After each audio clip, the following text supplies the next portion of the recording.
right now, that would be, we would appreciate it. In that way, we'd have a little bit better idea where everybody is, who they're representing. First off, we're going to have Tony Larson and Beth Malmsgogg talk to us about what's been going on with the redistricting process and give us the updates on where things are and where we're going to be going with it. So Tony and Beth, take it away, please. Go ahead, Beth. You get to do most of this. Okay. Hi, everyone. I'm Beth Malmsgogg with the League of Women Voters Colorado Board and also the Pikes Peak Region League of Women Voters. So I'm really happy to be here to talk a little bit about what's going on with redistricting. There is so much going on with redistricting, as you know, that I couldn't possibly cover it all. So what I thought is maybe I could give you a quick tour and show you where you could get more information and also take any questions that people have. And of course, our redistricting expert in residence, Tony Larson, can also jump in and answer any questions or add anything she would like. So if that is all right with everyone, I'll just jump in with a really quick couple slides just to remind you of what the law says about redistricting and a little bit about the process. And then I'll kind of talk to you about a few of the things that were advertised on the agenda there. Okay, so if you don't mind, I will just share this quickly.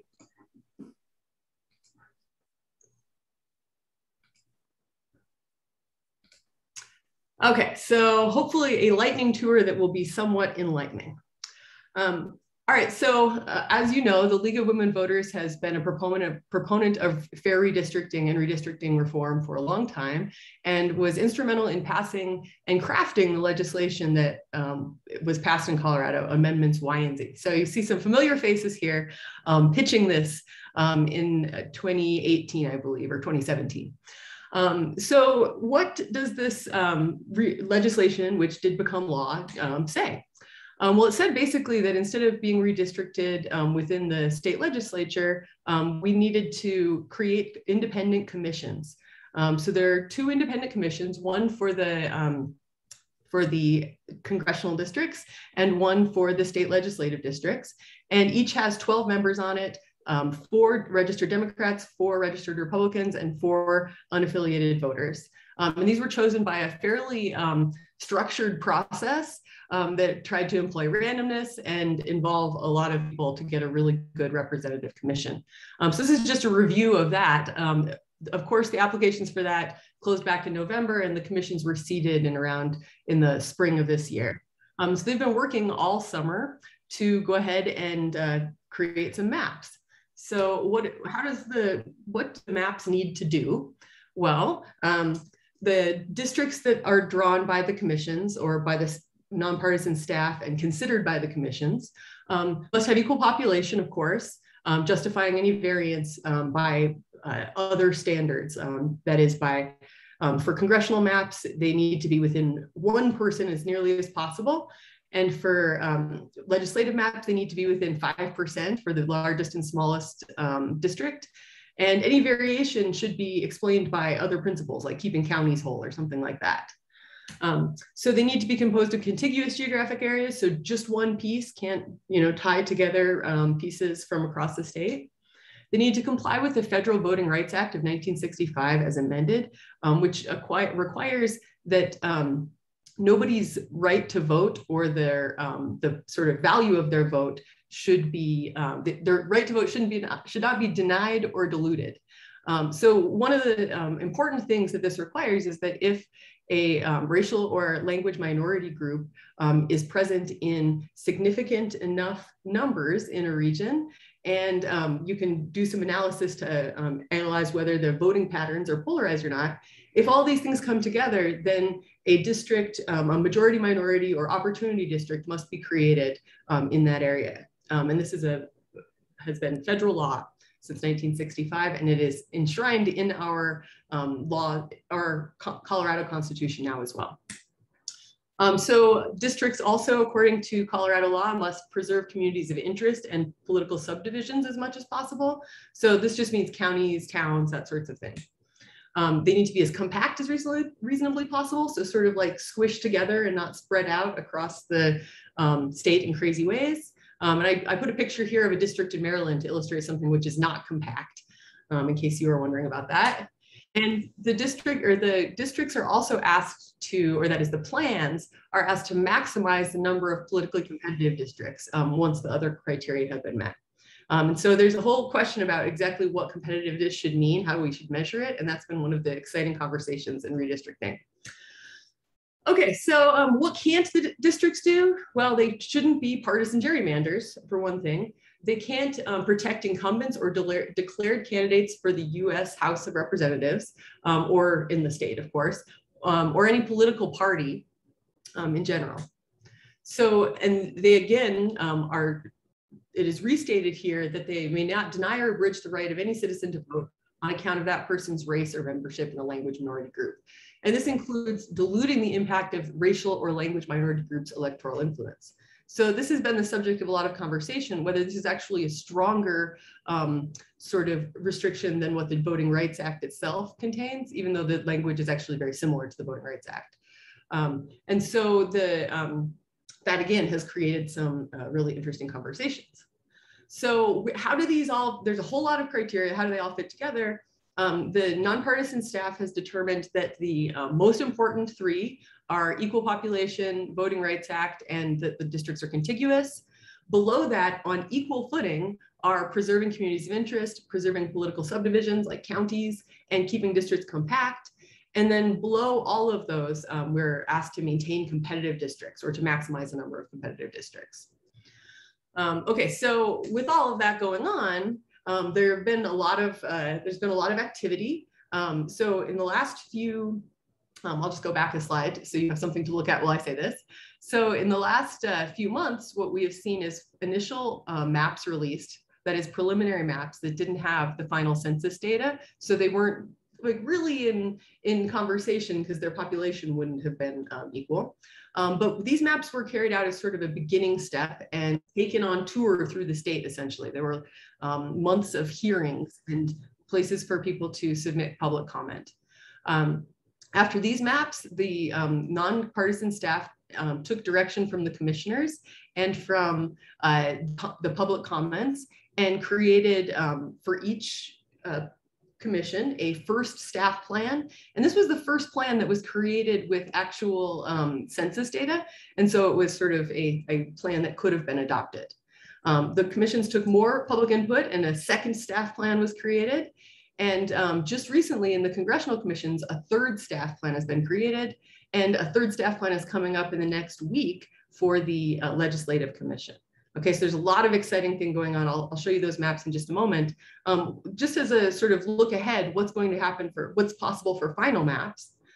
Well, after considering all of these maps that the staff has prepared and shared, and also maps that have been submitted by the public or specifically requested by the commissioners.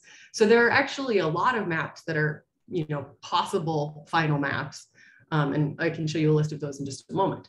But after they have prepared these maps and the commission has been sort of debating them, the commission is able to adopt a final map at any time during this process. For the Congressional Commission, the deadline for adopting a final map is coming up really soon.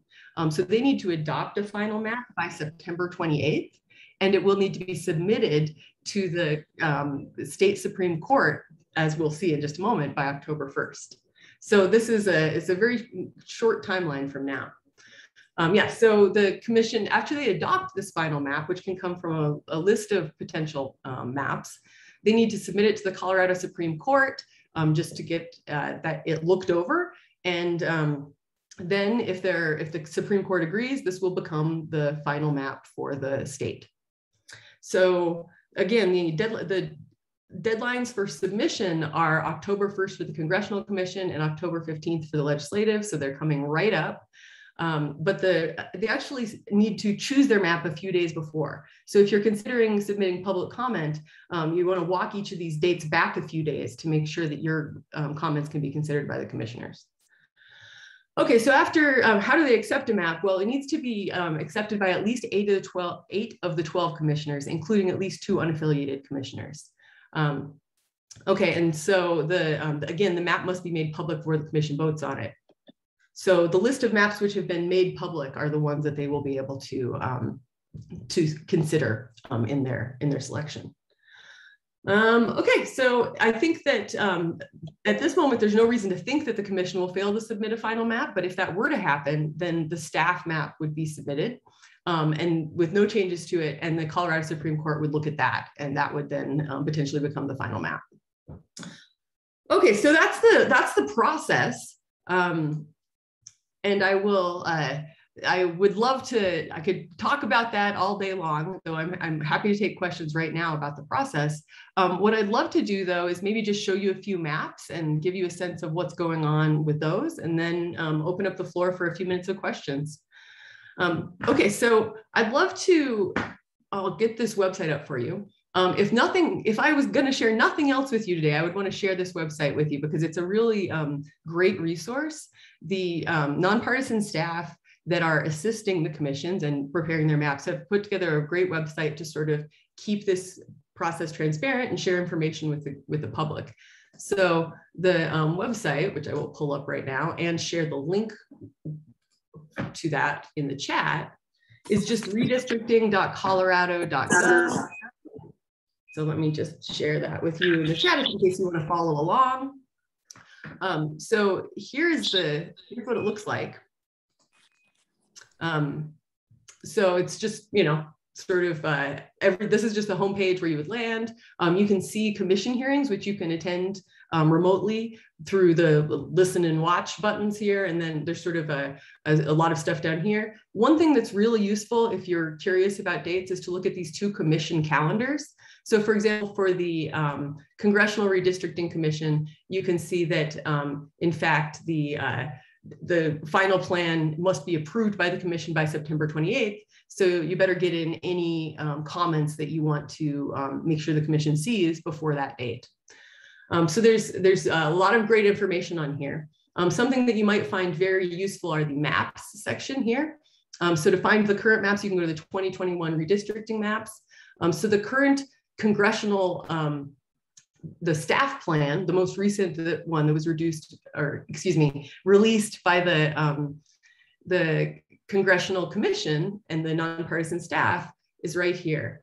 So there's a lot of choices. I think the easiest thing to see the plan is to go to this interactive map, which lets you sort of, zoom in on things and see the area of your greatest interest.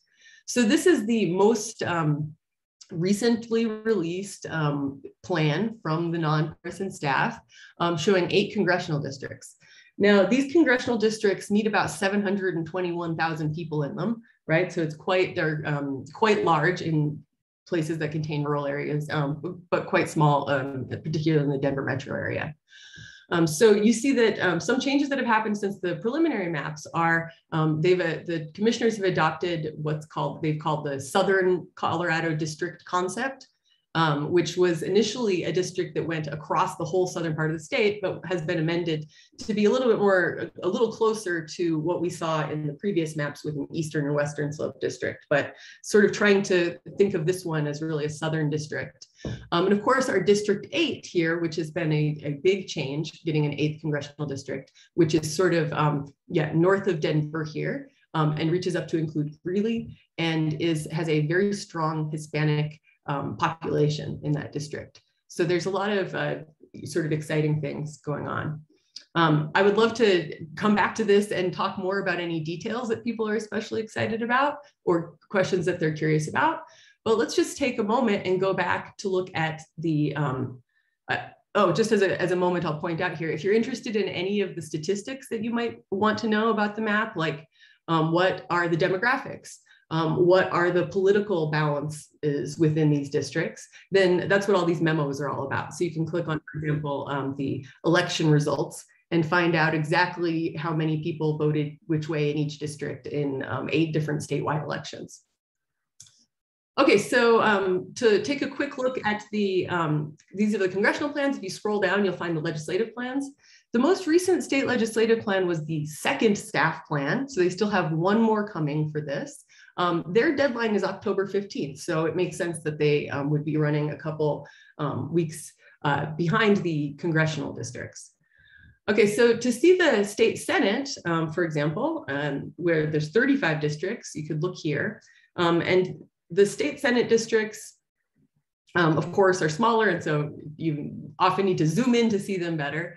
But there have been some specific communities of interest that the Legislative Commission has identified. For example, they have identified the southwest corner as in both congressional, or excuse me, in both House and state Senate districts. They have specified that they would very much like to keep San Juan, most of Montezuma, La Plata, and Archuleta counties together. And you see that here. And they've also specified that they would like to keep the Roaring Fork Valley together as much as possible. And there's a couple other communities of interest that they've specified. They've actually taken into account a lot more communities of interest than they have listed here. Those are just a few examples of ones that they have voted to preserve. You see the same thing in the House maps here. So coming down to the interactive House maps, if they decide to load for me.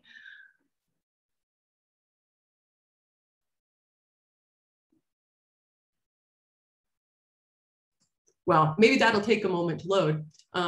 We can see, if you don't like the interactive map anyway, you can always just look at a PDF of the map, which is kind of simpler if the zooming in and out gets to you. And you can see a picture like this one right here. So again, as I said, you get this sort of community of interest preserved in the southwest corner of the state, one in the northwest corner of the state, and so on. You see lots of things here. And of course, District 62 is a historical VRA district, keeping together the San Luis Valley and parts of Pueblo. Okay, so those are the maps. Let me just actually stop here, and I'll speak for just one moment about the question of prisoner allocation and prison gerrymandering, and then I'll be happy to take questions. So we've gotten a lot of questions about what's happened with the prison gerrymandering law that was passed in 2020, which prohibited prison gerrymandering, and what happened and what's going on with that. So it turns out that this law was passed in 2020, and what it basically asked was that prisoners who are counted in the census where they're incarcerated, could they be counted for the purposes of redistricting in their home census blocks before they were incarcerated, instead of in the place where they're incarcerated. Now, the reason for this is that incarcerated people cannot vote in general if they've been convicted of a felony and are still serving a sentence.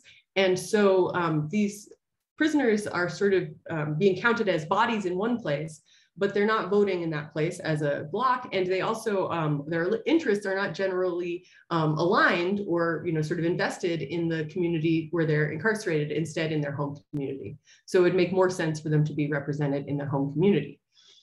So this reasoning led to the passage of the bill in 2020.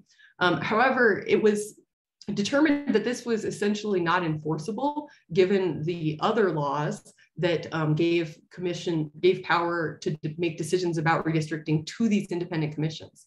So the independent commissions then sort of had to decide for themselves whether or not they would reallocate the prisoners. So the Congressional Commission decided they would not reallocate the prisoners, whereas the independent Legislative Commission decided that they would. Now, in some ways, this you might wonder why the Congressional Commission decided not to.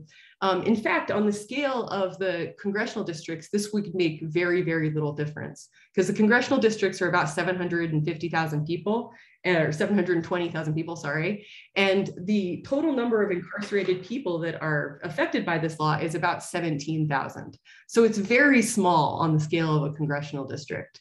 However, it's a little bit more significant on the scale of the state legislative districts. And this may be one reason why the Legislative Commission was really wanted to take this sort of voice of the law into account here.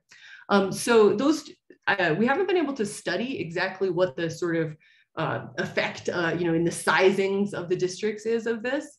That's going to be a great topic to study a little later, and maybe what the political repercussions of that are.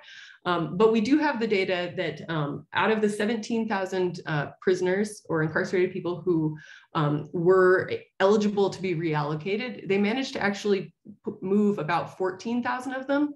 And the remaining 3,000 didn't have Colorado addresses or didn't have a valid previous address that they could move them to. So they left those people to be counted where they're incarcerated. But about 14,000 people did get moved. The biggest population reduction was in Fremont County with about 4,500 people. And the biggest gain was in Denver, gained about 2,700 people in the reallocation. So that's where we are with that. Let me just stop here and open up for questions. Anything anyone would like to know about the redistricting process that I can help with? If you'll please use the hand raise option.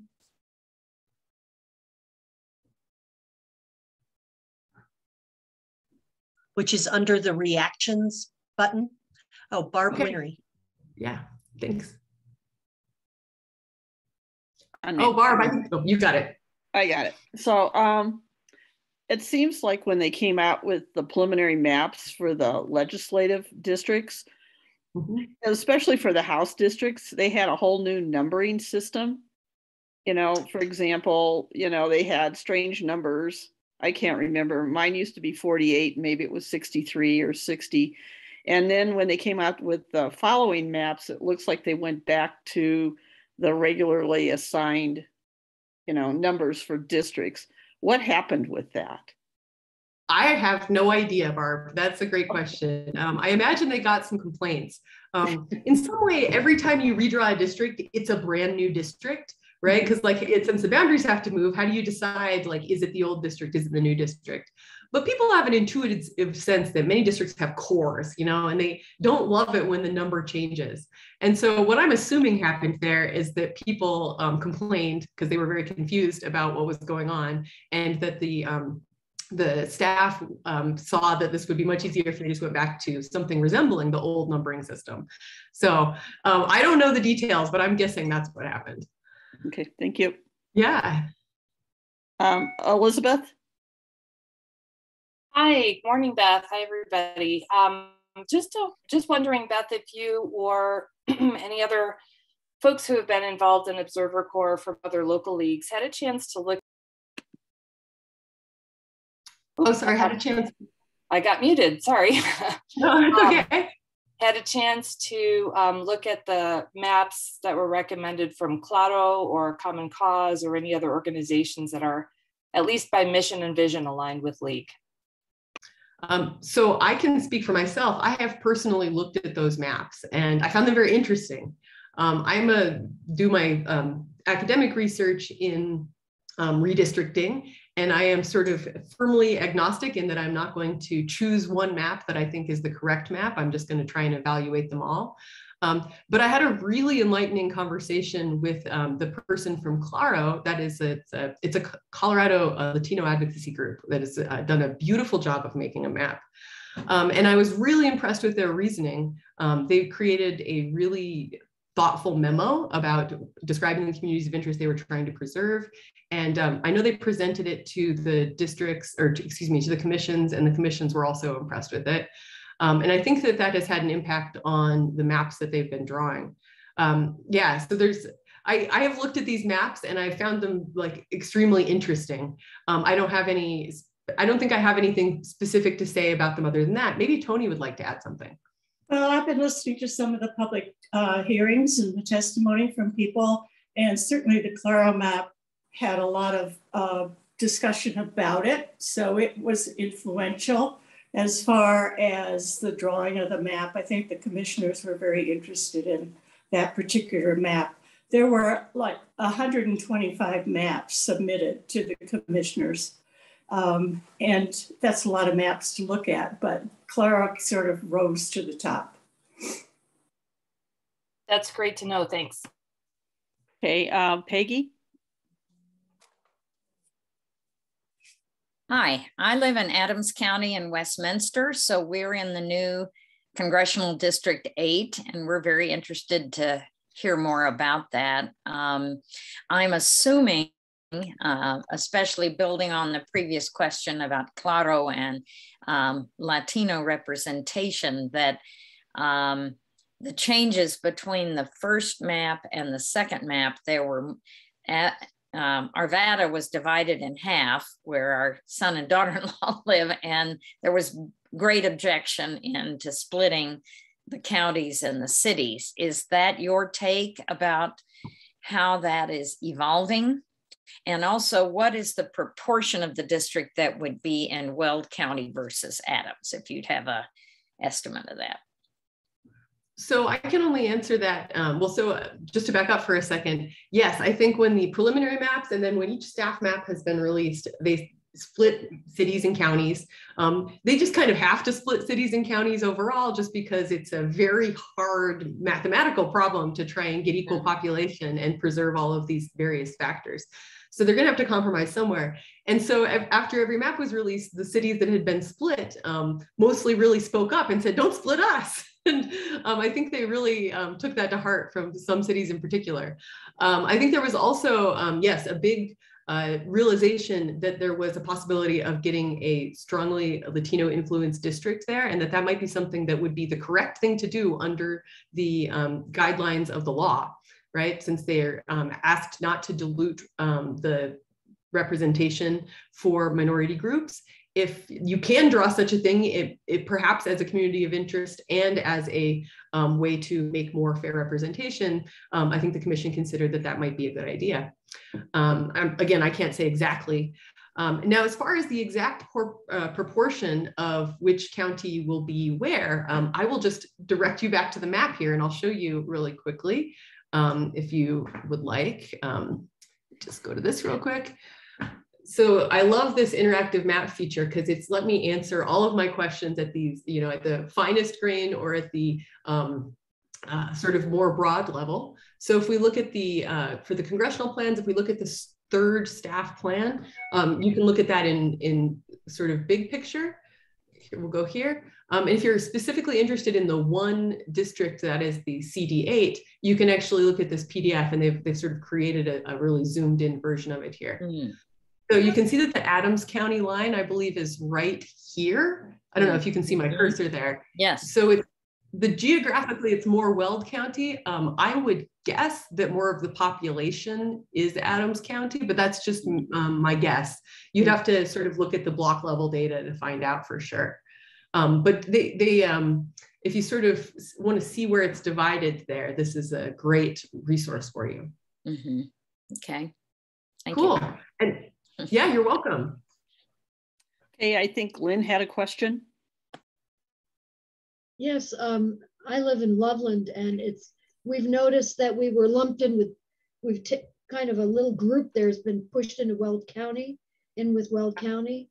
And some people don't think we have as much in common there. And I was wondering why they did that. I'm sure they did other places too. Yeah, I think that's a great question. And of course, I can't answer for the commission completely. I think they probably, discussed this publicly. And so if you were to go through the archives, you may be able to figure something out there. I'm guessing my impression is that this is likely a better population balance. So the Eastern Plains, a lot of that area is much more rural and sparsely populated. And to try and get the correct number of people in the district, they have to, get population somewhere. And sort of Greeley no longer being available as population, since it's now in the new 8th Congressional District, they probably needed another, town. And they decided that Loveland was better aligned than many of other choices they could have made. I'm not saying they're right, but that was, I'm guessing, the sort of reasoning that went into that.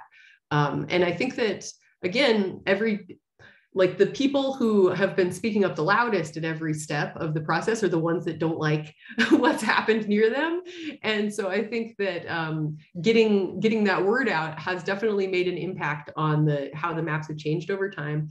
And so if you would like to, if you feel strongly about it one way or the other and would like to submit a comment on it, I think you still have a few days to do that, to get that in there. And again, I don't know, they're trying to make a really complicated solution or a solution to a really complicated problem. So I know that they can't do everything, but they have really listened to people who would like to tell them why they should do something else too.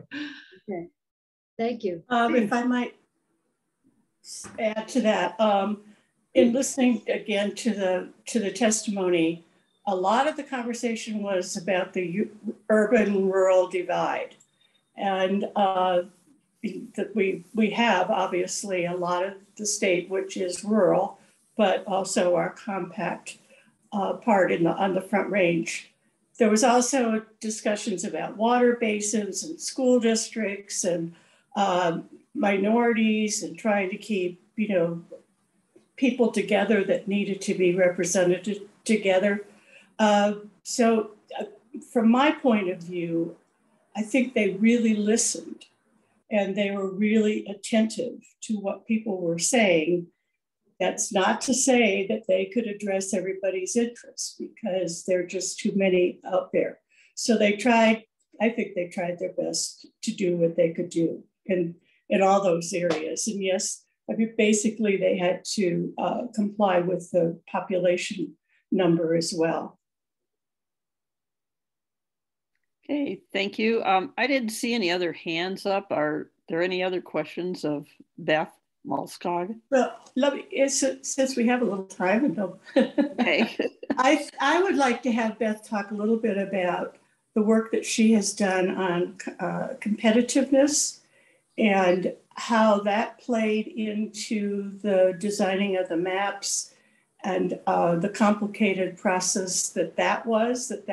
That communities of interest in competitiveness were both very important items that got a lot of discussion. And the competitiveness issue particularly is very hard to measure. And there's going to be discussion about that, no doubt, because some districts are going to come out stronger for Democrats and some districts are going to come out stronger for Republicans. And there was a piece in the paper, I think yesterday, about that. So there are going to be people who are party people who are going to be unhappy also. So Beth, you want to talk about your project? I can tell you a little bit if you like, and I see there's other hands here, so I don't want to take up too much time with just talking about what I work on, but I do think it's really relevant here. So I work with a research group that is myself, a statistician colleague at Colorado College. We're both professors of math, statistics, and computer science.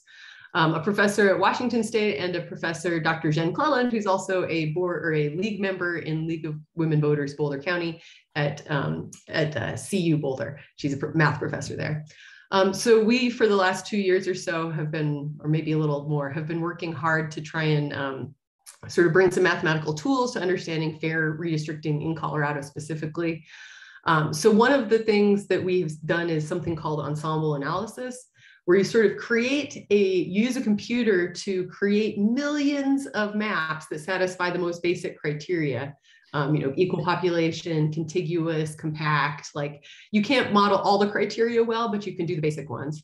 So you basically make millions of maps, and then you use historical election data, from, say the last 5 to 10 years to kind of see what the partisan balance of those districts was using the historical data. And then you can compare you create sort of a histogram, a bar chart of what's most common. And then you can compare that to the maps that maybe somebody wants to draw now and say, like, okay, how does it fit into this context of the random maps that we've created? So we've done a lot of work with that, trying to make sure that if there's partisan bias built into the maps, that it's something that we'll be able to detect, and that the commissions can try and have that information in crafting the maps that they're working on. As far as competitiveness goes, we can see, if we have a definition of competitiveness, we can see how often our random maps, each district satisfies that definition. And we can also start to see what happens without any sort of maximization. And that gives them a sense of, that could give the commissions a sense of like how many competitive districts would be counted as maximizing the number.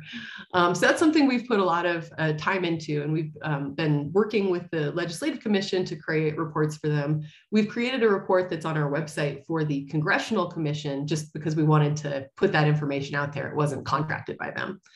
So if you're curious about what this would look like, you can certainly look at the website. I'll share it in the chat once we get done talking here. So as far as the definition of competitiveness goes, I did a project preparing for this process to sort of try and figure out what might be a good definition. So in the law, a district is classified as competitive if it's able to, if it stands a reasonable chance, essentially, of changing hands between decennial censuses. Now, to actually answer that question, we would need a crystal ball. So we have to sort of come up with some way to measure what makes a reasonable chance of changing hands. And the definition that many people have settled on is something about a vote band. That is, how close are the, say the two major parties, Democrats and Republicans, how close are is the competition between those in historical elections? And, we use statewide data for this for sort of reasons that, to not have incumbency kind of mess everything up. And so one thing that my group did was actually study whether this was a good measure by looking at elections over the last 2 cycles of redistricting to see how often districts within a certain band changed hands. And what we found is that this vote band was correlated with changing hands, not perfectly, like not every district that was close in some election changed hands, but there is a pretty good connection there. So this is essentially what the commissions have been using, not based on our study, because this is like something that everybody thought was a reasonable way to measure competitiveness. And so the commissions have been looking at a sort of average of 8 historical races. That is, they took all the races, all the statewide races from 2016 to now, only they skipped the 2020 presidential race because they thought that was not a usual, it was sort of an outlier in races. So the commissions, both of them, elected to use all of those 8 statewide races and sort of average them to create a partisan index that is used to decide like what is the partisan balance of each of these districts in their proposed maps. And then they have classified them as competitive or not according to that partisan index. And so that's where we're sort of seeing that conversation going right now. We've been informally using an 8.5 difference as like the cutoff between competitive or not, right? So if the difference between the Democratic and Republican partisan share is less than 8.5, that's what we've been using because we got that from the Legislative Commission. But it's sort of, there's not really a perfect way to cut it off. It's just more of a sliding scale in some ways. Okay, so that's a little bit about that. Was there anything else that you wanted to hear about, Tony, or I'd be happy to answer other questions? Well, we do have a couple more questions that have lined up. Elizabeth Crow.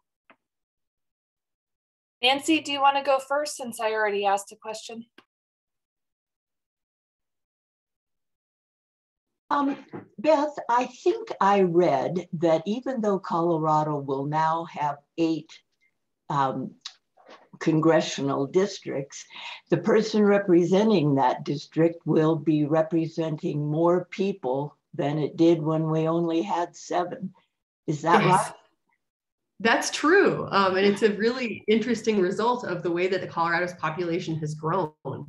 So they allocate representatives to the states based on what proportion of the total US population you have. And you end up getting a little bit of rounding there, right? Because Wyoming, for example, would deserve less than 1 representative probably, but they have to round up to 1 representative. And there's a bunch of rounding there. So every state ends up having their representative represent a slightly different number of people within the state. Each representative in the state represents the same number of people in the state, but between 2 states that can vary. Anyway, the whole deal is that because Colorado grew so much, were allocated 8 seats instead of 7, but the growth also took us up to a point where, we rounded to 8 seats in the allocation, but the number of people in each district is still larger than it was before. And that also has to do with how the national population grows and how many people each representative represents on a national level. But it's very strange. I mean, in reality, each person or the representatives will be in some way representing fewer people than they did before, because like our last allocation was done the last census, right? And so in reality, a district like say Denver, where there was a lot of population growth, up through by 2018, that representative was representing way more people than you would have had them represent at the time of the original allocation. So yes, you were right, and it's not just a mathematical fluke, but a result of the population growth. All right, Elizabeth, do you have a follow-up question? And Lynn had one as well. Yeah, I put it in the chat. I'm just kind of curious, Beth, Tony, and others, now that the process is in place, it has been going on, is there anything that you or others have seen that is maybe not as fair, equitable as we would have wanted when we were advocating Y and Z or at the beginning of the process? Just curious. Yeah, go ahead, Tony. Beth has something that she would want to say about this, but as far as I'm concerned, just observing, I think we did have a complicated process for picking people to be on the commission, and I'm amazed at the people that got on the commission, that they really were people who were interested in participating and had the time to participate. It was just totally random, but still I think we got 2 very good commissions. So that would be one of the things I would say. As far as problems, Beth has one that she would like to identify, and we've been working on sort of yet, but we need to get going on it. Legislation that would correct the problem. Beth? Yeah, I think that as with any process, people who want a certain outcome are going to try and exploit the process, whatever it is. So there have definitely been reports of coaching of people testifying, or of partisan groups getting involved in drawing maps that are then put forward as not coming from a partisan group. But that's something that that has appeared in the media and is in some way something that you would expect to have happen given the process, and that reporting has brought to the surface, and the commissioners of course can, with that information, take or leave the testimony that they see and sort of make a judgment about each testimony. But that is something that's been interesting, is how people have chosen to use the public comment and public input portals, and how groups have tried to take advantage of that. I don't think that sort of shows a hole in the process, though. The one thing that Tony mentioned is that what's been revealed here is that we don't keep enough data at a state level to do all of the things that the law asks us to do, or asks the commissioners to do specifically. So for example, it asks the commissioners to determine if districts are competitive, but we don't keep precinct boundary maps for the previous 10 years. And so you can't really know how people voted where if you don't have a precinct map from when the votes came in. So that's something that we're trying to ask the state to keep.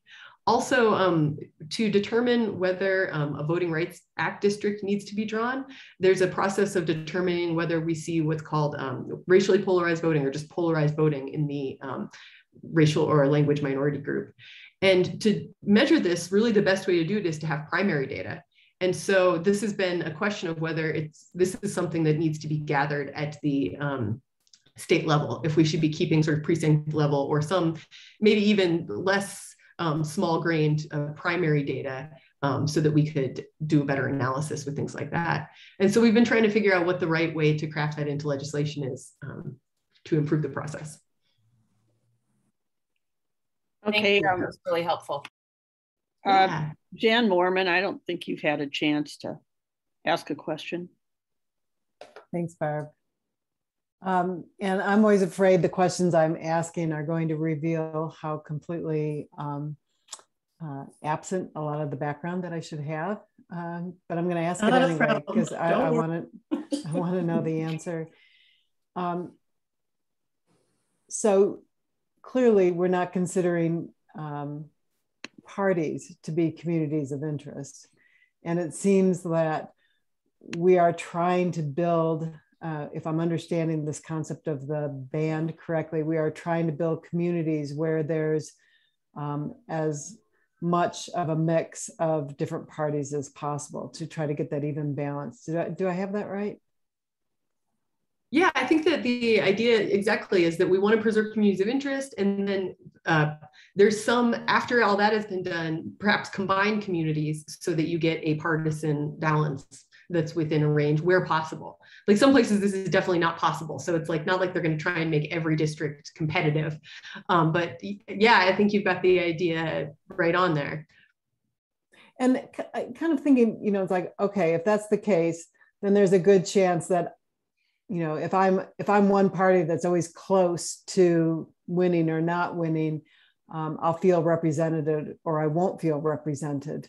What is the goal behind that, you know, to keep them close?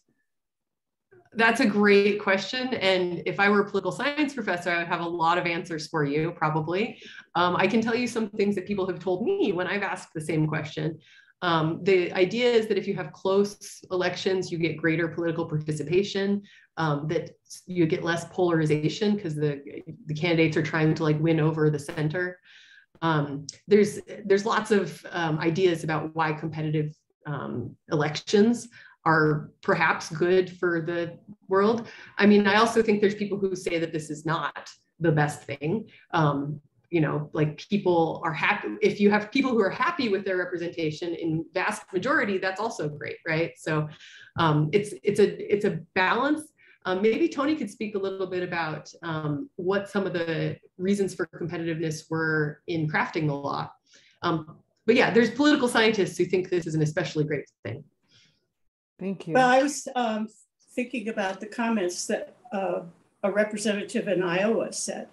He said that he had to listen to all the constituents now instead of just the people from his party, because it was important and he would, so that he was representing all the constituents in a much better way than he had before, when there wasn't this prohibition, not exactly, but against competitive, or the party being one party dominating.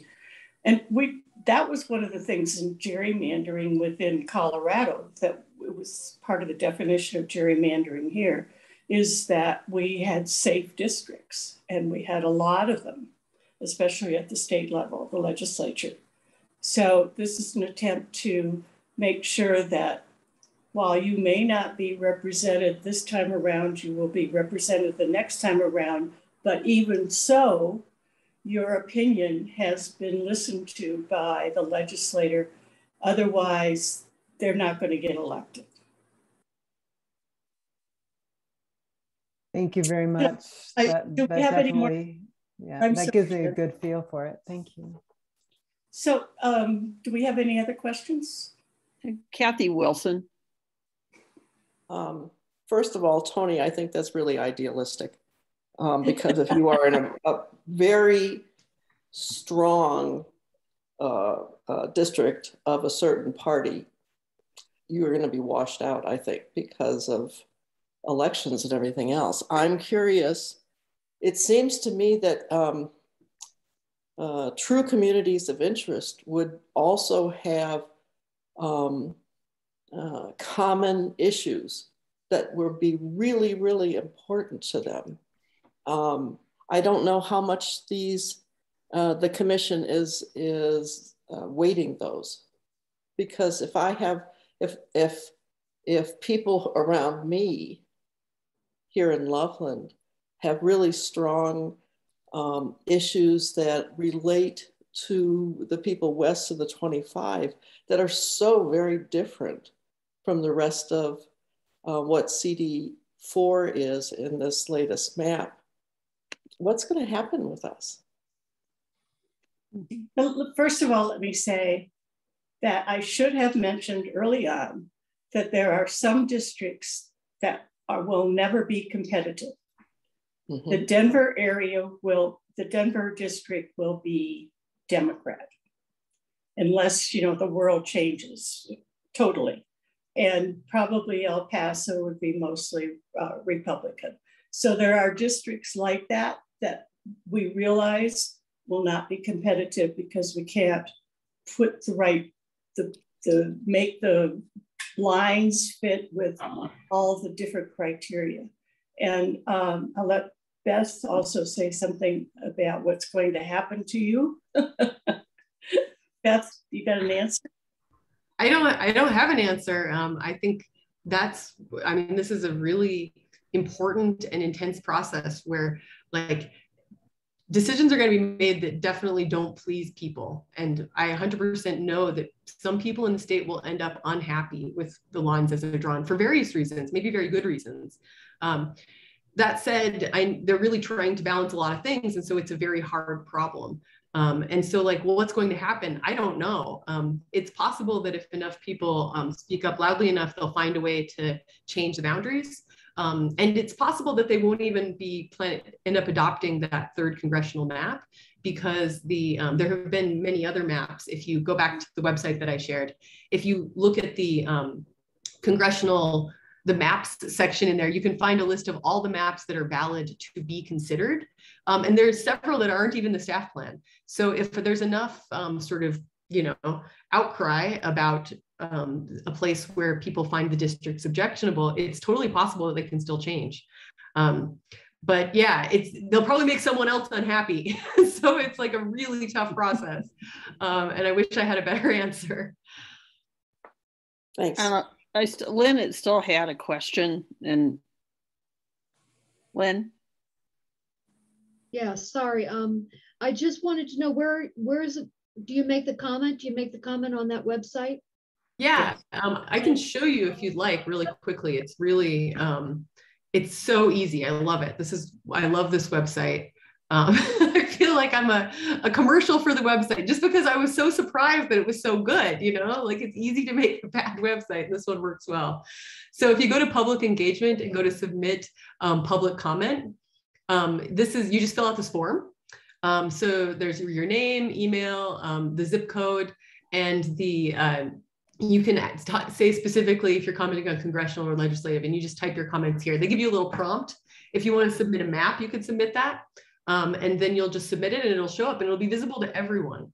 If you're interested, you can also submit a comment in Spanish. There's a Spanish portal that I'm showing right here.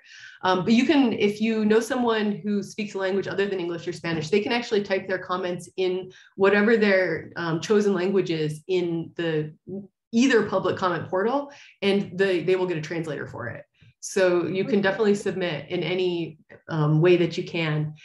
If you are interested in reading the public comment that other people have read or have submitted, you can just keep skimming through this. It's really interesting. There's thousands of comments here that you can check out and see what other people have been saying. Sure. So yeah, it's really easy to comment.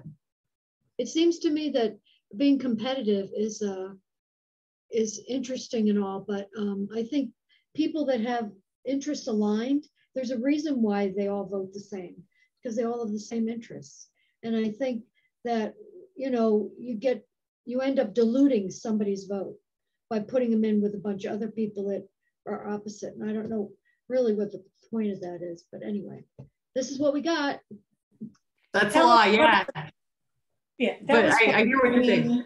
Vein of the group that was devising the Y and Z, there were people in that group who thought that competitiveness was a very important item that needed to be considered, that we shouldn't continue to have safe districts.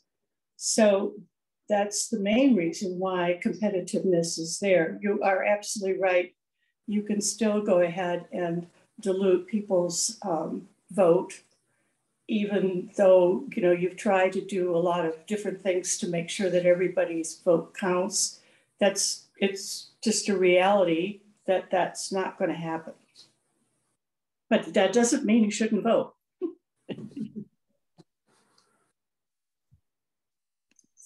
So is there anybody else that's got their hand up, Barb? I don't see anybody. So anyway, thanks for all the great questions, everyone. Yeah, thanks for those questions. Yeah.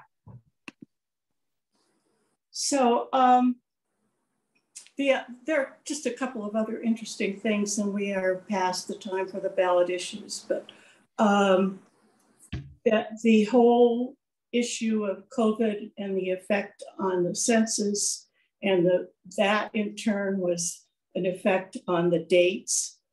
The dates for when things were supposed to be done are in the Colorado Constitution.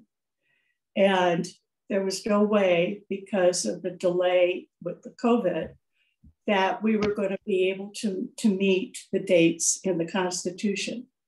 So what do you do? How do you violate the Constitution? And who do you go to ask it's okay to violate the Constitution?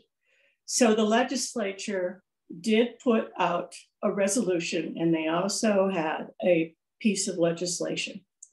And the resolution had a series of questions, interrogatories that they wanted the Colorado Supreme Court to answer, which the Colorado Supreme Court decided they would answer. The legislation itself was there just in case the Supreme Court decided not to answer those. And so there was a backup situation with the legislature. So the Supreme Court, the decision from the Supreme Court was that the commissions were independent. And in such a situation as we had, that they themselves could decide what the deadlines were going to be. So nobody violated the Constitution, and the Supreme Court backed us up in making sure that what we're doing and the dates that were being used were okay. So another complication, I mean, it's very interesting. It's a very complicated process. And having been in the group that was writing the Y&Z, it's just amazing how things get interpreted from the writing of legislation or constitutional amendment in this case, and get interpreted and get put into the process, the actual on the ground work that gets done. So it's been fascinating. I think I'll just go ahead and move on to the ballot issues. So I'm going to talk a bit about the ballot issues that we have. And then Andrea Wilkins, who is our staff lobbyist, who's been doing a lot of work on legislation, is going to say some things also. So for a change, we have 3 ballot issues, unlike so many times when we have 12 or 15 or whatever. So there are only 3 this time. And one of them was Initiative 19. And I'm curious, I don't know, Beth, can you tell me if they have the ballot issues pamphlet yet or in their material? They have digital copies, okay. But not the prints yet. Okay, great. So I won't do a lot with the details then, because you have a lot of that in front of you, but I will highlight what each of the 3 amendments is doing. The Amendment 78 is the legislative authority for spending state money. This is an initiated amendment to the Colorado Constitution. Consequently, it needs 55% of the vote to pass. This measure would require custodial money, mainly federal funds, given to the state from outside Colorado to be appropriated by the General Assembly instead of the executive branch. So money that comes in, some of the money that's been coming in lately for addressing COVID, housing issues, those kinds of things, would have to go through the legislative process before they could be spent. Now, the executive branch can go ahead and spend those monies. It's not just federal money, there's some other grants that are given to go through the executive branch, and mostly because they have criteria and that said what they have to do with the money, and to go through the General Assembly is an added step that most of the time won't change things anyhow. The next one is Proposition 119, Learning Enrichment and Academic Progress Program. This is an initiated amendment also to the Colorado Revised Statutes, which raises the tax rate on marijuana sales by 5% and diverting school trust lands revenue to raise an estimated $107 million. The funds will be applied to programs outside of the public schools for after-school enrichment and support. And this is an attempt for people who are financially insecure, perhaps, to give them some added money to go ahead and get some other tuition or after-school participation in programs. And obviously the money is coming from government sources. The next one, the property tax rate assessment reduction, is Proposition 120, and it proposes to amend the Colorado statutes to lower the property tax assessment rate for non-residential property from 29% to 26.4%, and then to lower the property tax assessment rate for residential property from 7.1% to 6.5%. And obviously this is brought to you by people who think that probably the individuals can spend the money better themselves than through the government sources, and that it's better to allow people to keep more of their own money.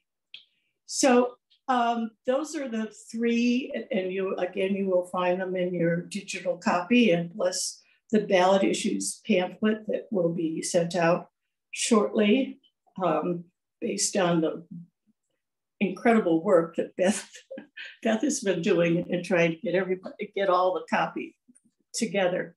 Now I'm going to say a little bit about the positions of the League. There was a conversation that we had about, we go to a ballot issues presentation and we give people the information, and invariably the people will ask, well, what is the League's position? And it's very uncomfortable to say, well, we're not going to say anything about the League's position because this is an education forum and that's our advocacy piece. So we find ways to do that.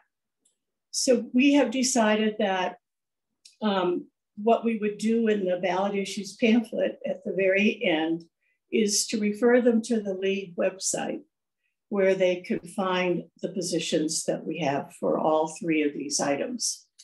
And I will tell you the position for all three of them is oppose. What more do you want? I will tell you a little bit about them. So the spending of custodial monies, I touched on a bit, that it's an extra step, probably won't change things very much. The learning enrichment program, there are people who are really concerned that this is a slip towards vouchers, and that you're taking public money to fund private programs. And then for the last one, this slips into the Tabor issue, of course, and reducing the amount of money that's available to government for various programs. So that's the reasoning behind our oppose for all three. Any questions?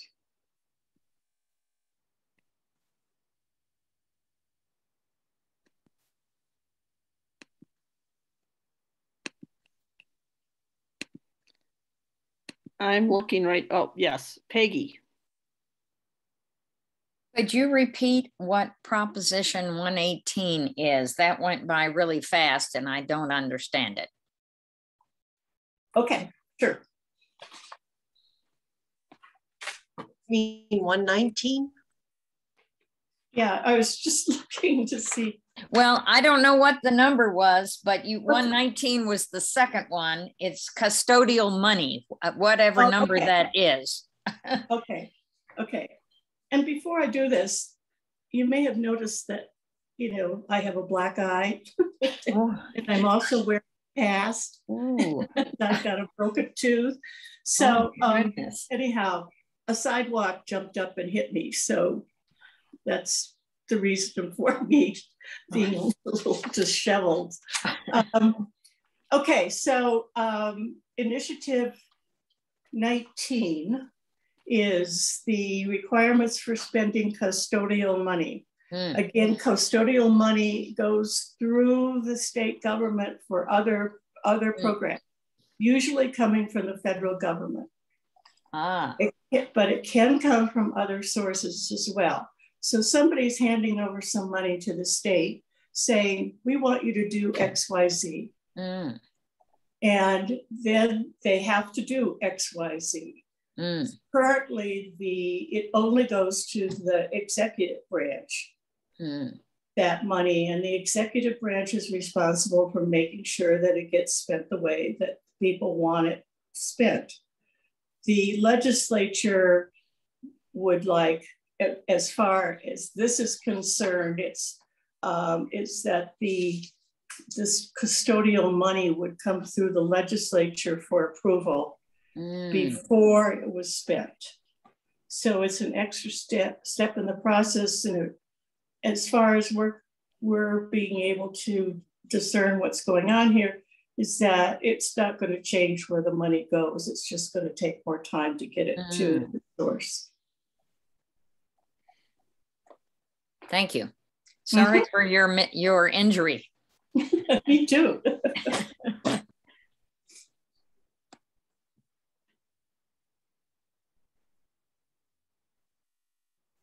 See anything else, Barb or Beth? I'm looking. I have to look over 3 pages, but the hands seem to come to the top over the front. No, I don't. Maybe you should just let people unmute to ask a question, since it's rather onerous for you to find the hands raised and you're not being overwhelmed. Oh, good. Well, Jerry has a comment or a question. Jerry Cummins. Jerry? Custodial money, doesn't that not also, or does it not also include settlements from like the cigarette lawsuit and the opioid lawsuit? Yes. Okay. And again, there are restrictions around those that have to be fulfilled. And so what can the legislature do other than know that the money's coming in? And yeah. And then I also have a follow-up question on the other one, on the undoing the property tax one. The Blue Book lists that it will lower the property tax assessment rates for multifamily housing and lodging properties. What is the definition of a lodging property? Are we talking about hotels and motels, or condos, or Airbnb, or I don't know what they're talking about. Beth, do you happen to know, yes, hotels and those kinds of things. I'm not sure about Airbnbs, although I would guess so. Me too, but I don't know for sure. Andrea? Yeah, I believe condos are not included within that, but otherwise, yes, I think that's right. Okay, or any rental properties?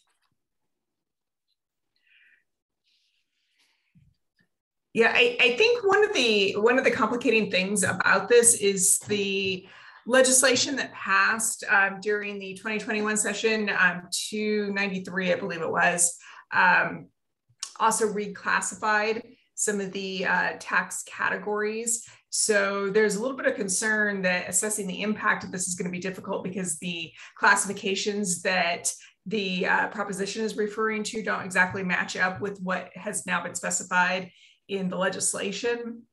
So it does create a little bit of a difficulty, I think, in trying to figure out how exactly this is going to play out. Thank you. Jan Mormon. Yeah, so if I understood correctly, the brochures do have pros and cons in them. Is that correct? That's correct. And so our position, I guess my question more clearly is, I'm not really sure where the pros and cons come from. Like, is there an official place where pros and cons? So when you say we don't put our position in there, is the league authoring the pros and cons or the pros? No, you know? we interview people and we get the pros and cons from the pro side and the con side. We do not edit what they're saying. Okay, and then I guess, thank you for that. And then I guess I'd just like to hear a little bit more from our lobbyists. I'm so curious to know kind of like the backstory on some of these. Well, she's up next. Oh, okay. All right. Okay, good. Thank you. We will let, in fact, I will just say, Andrea, your turn. Wait a second. We have a couple more questions. She's first going to talk about calls to action and then some of the legislation that's been passed that has effect on voting. And if there are questions about anything else, I'm sure she'd be happy to answer them. So Andrea. Thank you, Tony. Evie's got a question. Are you asking a question about the ballot issues, Evie? Yes, I put something in the chat. I wanted to know if you were aware that there is a lawsuit filed against Amendment 78 saying that it violates the Tabor provision for allowing only Tabor type questions to be done in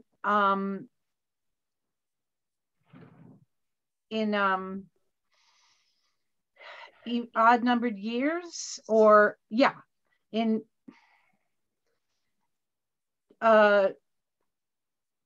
it says that Amendment 78, which it has to do with legislative oversight, could only be done in an even numbered year, and this is an odd numbered year, so that it isn't valid for that to be allowed to be on the ballot. So there's a possibility that we will have only 2 items on the ballot. And if the lawsuit is successful, it's what they call an 11th hour challenge. I mean, ballots have been mailed out already, but it doesn't matter, because if the ruling is that it's invalid for the ballot, then any votes will not count. I had not heard that, but interesting. I just read it this morning that the Bell Policy Center and let's see, Summit County Commissioner have filed the lawsuit that it violates Tabor to ask this question this year. Makes sense. Okay, thank you. Pam Starling had a question, and so did Gaithia.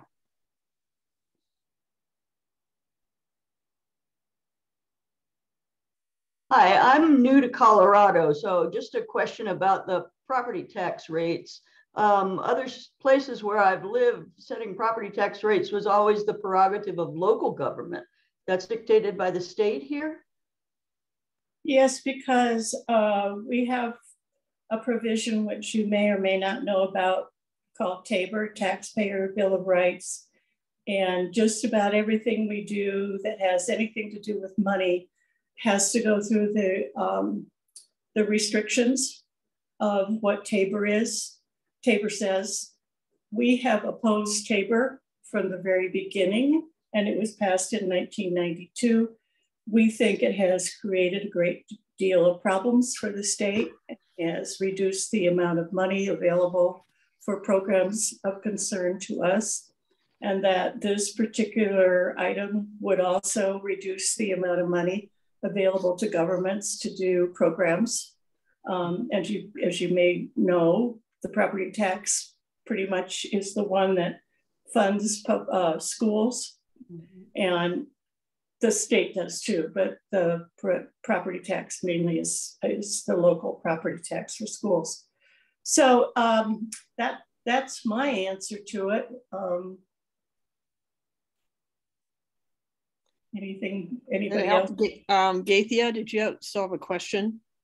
I just wanted to reiterate what Ann Sutton put into the chat. We were confused about the ballot numbering. Yeah, the first one is 78 in the blue book, which is what you're going to vote with. 78, 119, and then 120. Right. Because they changed their numbers after they are put on the ballot. Right. There was some confusion in the discussion earlier, and I just thought that should be clarified. Okay. Yeah, thanks for the clarification. Let me just give you a quick example. So when the petitions were being carried and getting signatures, it was initiative 19 on the custodial money. When it was approved to be on the ballot, it became Amendment 78. So there's a numbering system for Colorado revised statutes. There's a numbering system for initiated items, and there's also a numbering system for referred items. So not another little complication, but has sense. Jerry? I can add to that. The first one, number 78, is a constitutional amendment. Constitutional proposals have different sets of numbers as opposed to propositions. We pick up from where we left off with the last election. So we finished with 77 a year ago, and now we're on to 78.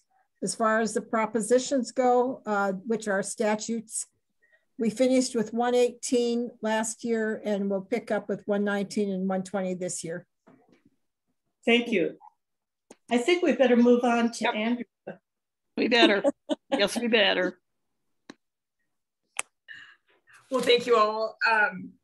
Now that we've established our position on the ballot questions, I just want to say a little bit about our organizing around this. Really kind of a call to action, if you will. I think one of our greatest strengths as an organization, as you all well know, is our local league network. And that's a fabulous opportunity that we can seize upon to really educate on these ballot questions and kind of get the word out about, the league position and why we've taken the stance that we have. I think anytime you're dealing with fiscal issues, there's a lot of nuance to our structure in Colorado. So, our local league forums, our ballot issues pamphlet, all of that can be a really great way to educate the citizenry about what these questions are doing. So I would just really encourage you to do that and really take the opportunity to utilize that asset that we have as an organization. On the topic of the ballot, I do want to shift a little bit and talk about some 2021 legislation that will impact the ballots in Colorado.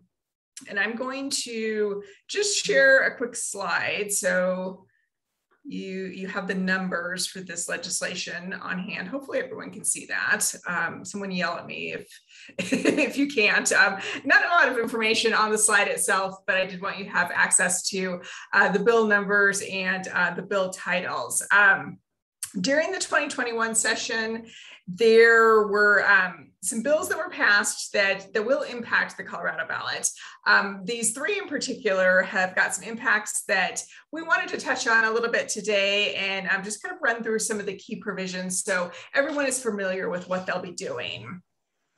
I'd like to start with House Bill 21-1321, the Voter Transparency in Ballot Measures Bill. This bill modified the information required in ballot titles and in the Blue Book on initiated measures that would either decrease or increase tax revenue through a tax change. The State League and the LAC strongly supported this bill based on our belief that information that will now be required will increase voter understanding of the implications of a vote for or against ballot measures that change revenue. Some of the specific required changes that are addressed by this bill. For measures that increase tax revenue, the ballot title must include language concerning increases or improvements in the level of public services funded by the measure. For measures that decrease state tax revenue, the ballot title must include language concerning the 3 largest areas of program expenditures impacted by the revenue reduction and an estimate of the percentage decrease and the dollar amount by which the revenue is reduced in the first full year of the tax change.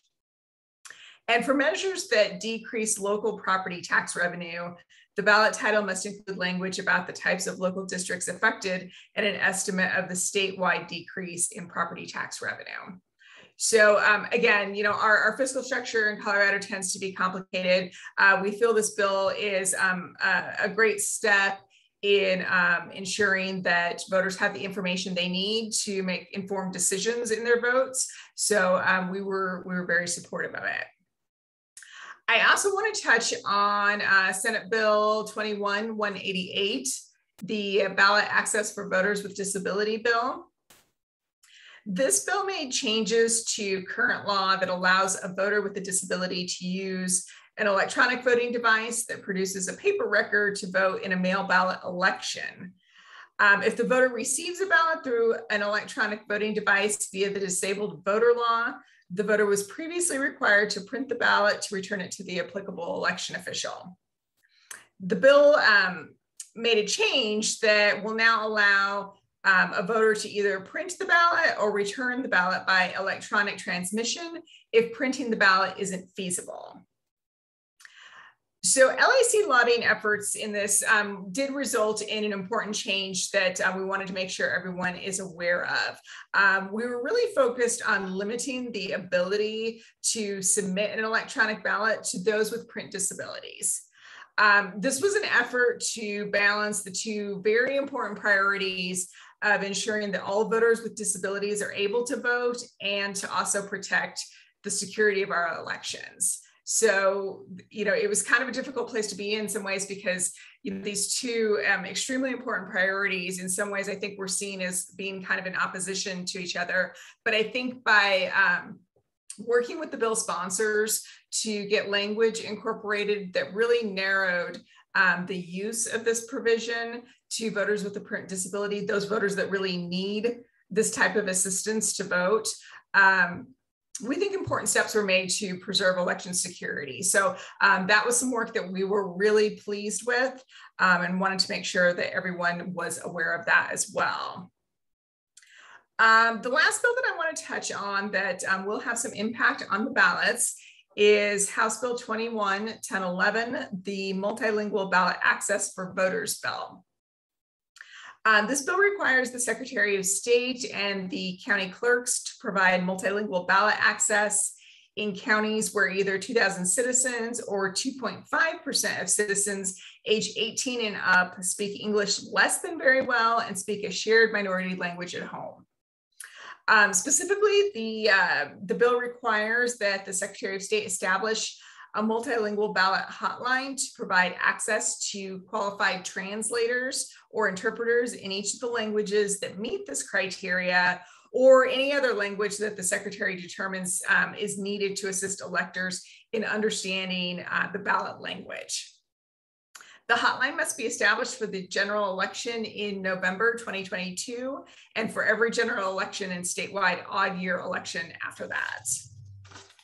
The bill also requires that the county clerk of affected counties coordinate with the Secretary of State to create minority language sample ballots in required languages, and the sample ballots must include the same content as the English language ballots. The county clerk's also required to make the minority language ballot available to voters online, and sample ballots must also be available in person at voter service and polling centers countywide.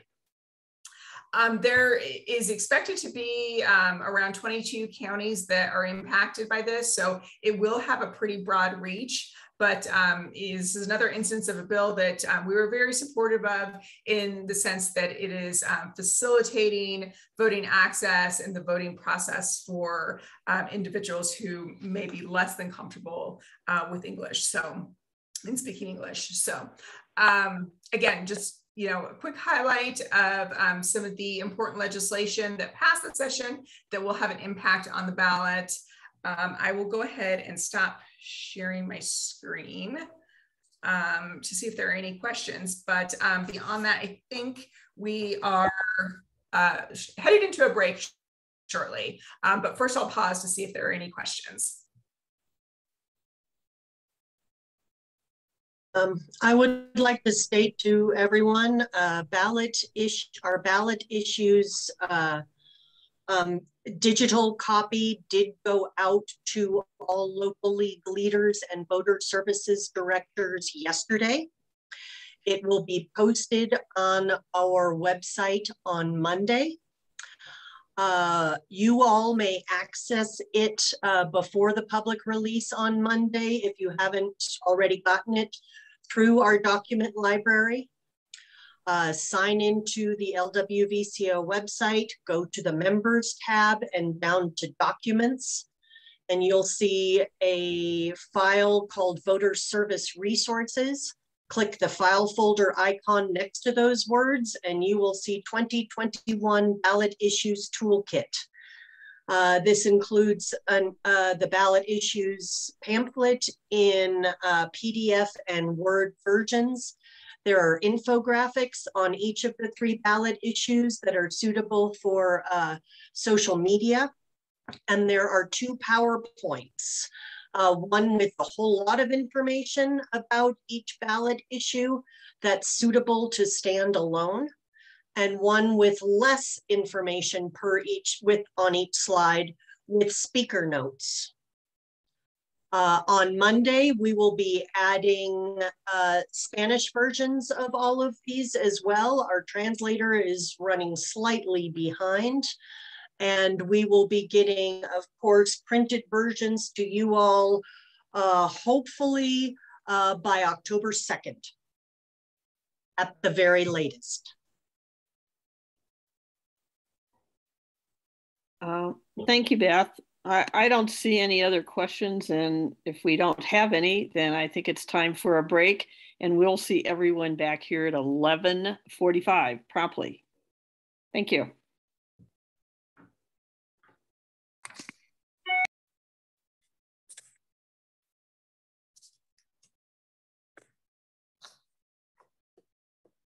Colorado.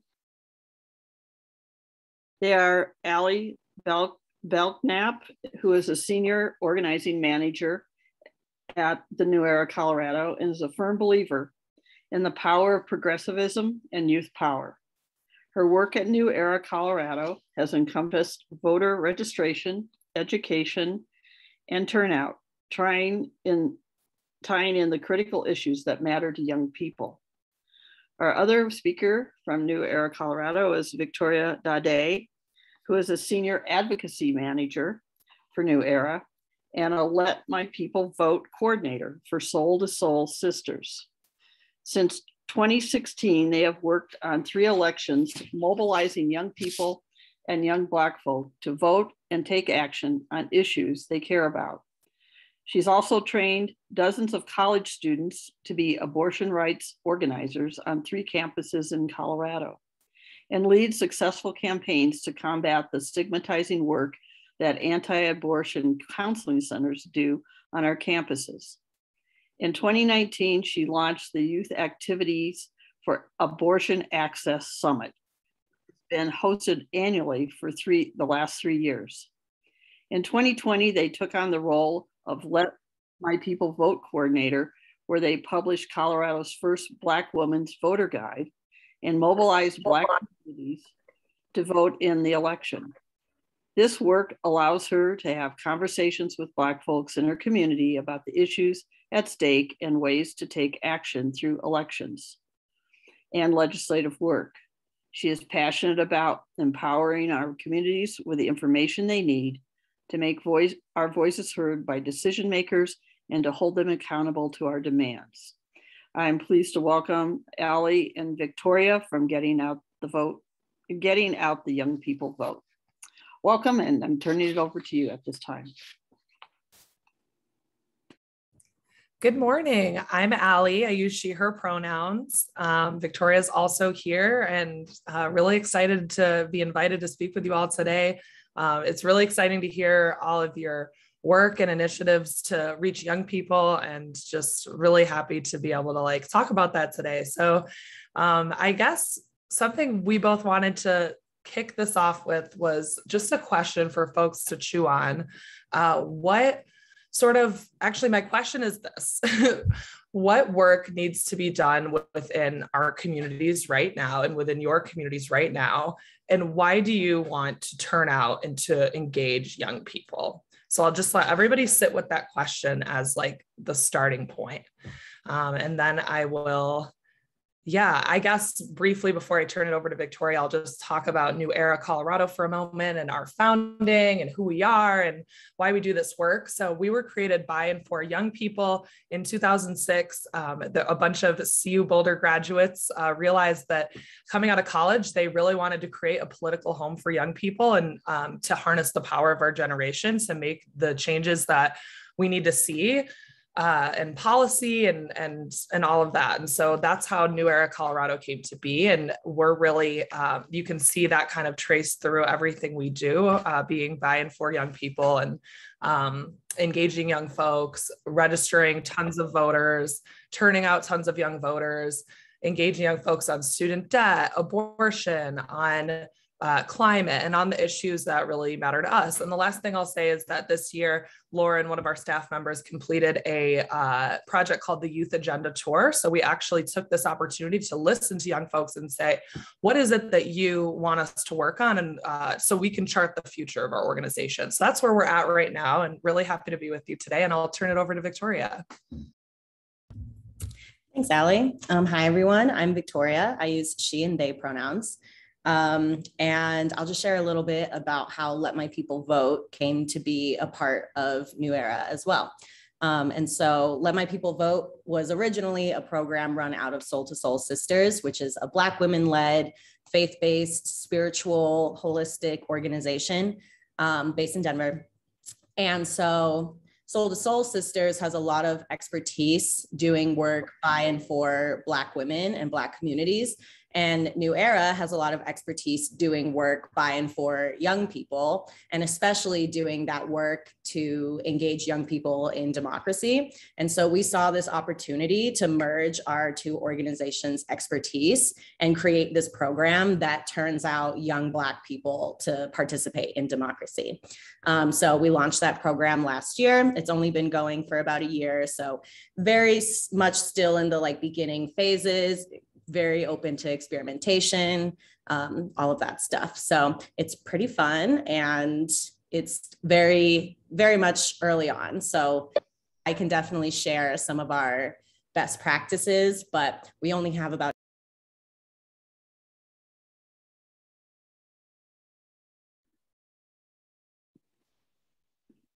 Awesome. Yeah. So we are, we'd love to talk about those tactics, where we work. We work in Denver, Boulder, the Springs, Fort Collins, Western Slope. We're all over the place, especially in election years. We'll open up offices in some of these other places, but our year-round offices are in Boulder and Denver. And we have organizing teams who work really hard across our state. And so something we're striving to do is more meaningfully work in partnership with the other orgs in these spaces. So it's actually just such an awesome opportunity to be talking to you all today. And I'm going to put my email in the chat when we're done, because I'd love to hear from folks about what you all are working on and areas for collaboration. So I guess I'll transition us into talking about tactics. So how do we do this work and what is it all about? And I guess I'll kick us off with talking about like the new era, voter registration, student debt, like that kind of work that we do. And then Victoria has an awesome video to show us to talk about how Let My People Vote really harnesses this as well. So at New Era, you know, the tactics that speak to young people are really the ones that we do. Of course, we have our tried and true texting, calls, canvassing, all of that. But really, like, we find ourselves to be most effective when we're doing pizza on campus during Get Out the Vote. And sometimes we rent golf carts and we just like take people to the polling place on campus and give them pizza. And of course, how they vote is up to them. But we also have our voter guide if they want to know how we stand on the ballot measures, because that's really where we see things most like urgently that we're turning folks out to vote for year after year. And we're not just doing this work at the election. All throughout the year, we're trying to connect the issues to voting. Like, why is it that young people need to vote? Because it's not really inspiring for our generation to hear just vote because it's important, because it's almost like, why, how, what's the point? I'm kind of sick of politicians. I don't really understand the parties. I feel alienated. So what we really try to say is, hey, we're not a political party. We are nonpartisan. We're also progressive, and we will like walk you through why the issues you care about are going to be on the ballot and how you can really make a difference on those. So constantly connecting that and not just doing it at the election, doing that year round. And so, yeah, I mean, that's the nutshell version of it. There's other tactics too that you know, we'll visit classrooms and talk to folks about getting registered and talk to them about voting. And I know you all are kind of familiar with that tactic as well. And but yeah, that's sort of where we are. And the issues we work on currently, this could change based on our youth agenda listening tour, but we work on abortion rights, student debt. And yeah, that just our founding was able to set us on a path of like understanding authentically these issues that young people care about and just relating to how folks would respond best. And I know Let My People Vote does this really well too. So I'm going to pass it over now. Thanks. Yeah, at Let My People Vote, we do similar tactics. You know, we call voters, we send text messages, we send pieces of mail, things like that. But the thing that really sets our work apart from other organizations is the way that our entire approach is steeped in Black womanhood. And it's very clear that everything created in the program is created by Black women for Black women and Black communities as a whole. And so like for all of our branding for Let My People Vote, all of the colors are red, black, and green. And that's because those are the Pan-African colors. Our logo is an image of a Black woman and a Black man next to each other. And we have that logo everywhere. Our voter guide, we named it like the Black Women's Voter Guide. We also put out a guide to the legislative session, which we titled like the Black Women's Guide to the Legislative Session. So like we don't shy away from saying like, hey, this was created by Black women for Black women, and people totally resonate with that. And another approach that we take in our messaging that I think also sets us apart, that people really gravitate towards, is the fact that we are nonpartisan. It means that we can show people an approach to talking about elections in a way that they haven't really thought about before. So like so often when people first join the program, their ideas of how they talk to people about the election, it's like, you have to vote because your ancestors died for you to have this right. And like, you have to vote for this one certain party. Otherwise, like you're going against the Black community. And the way we see it is like, we understand that democracy is a fully nuanced system that began in white supremacy and therefore was never built for us to fully engage and be comfortable engaging with it. So why don't we show people like, hey, here are your options for engaging with this if you like whatever your comfort is. If you decide you don't want to engage, that's okay. Like, we're not going to shame you. We're not going to bring ancestral shame onto you. We understand that there's like different circumstances that people go through, different contexts people have, different historical contexts, things like that. So people really love the approach of like not shaming people for their choices on how they decide to participate. And I actually have a video, it's like a 5-minute video that shows how we do this messaging really well.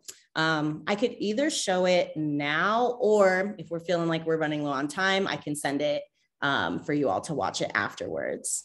We're doing fine on time. Okay, cool. Then I will pull this up and get this started. Let me also check the chat. Any questions? Black women are visionary. It started without me. Okay, share screen. And so with this video is sort of like an introduction to what Let My People Vote is. It gives you a sense of like what we're about, what our mission is, and it features people from the program. And I helped work on this video. So if you have any questions about it, let me know.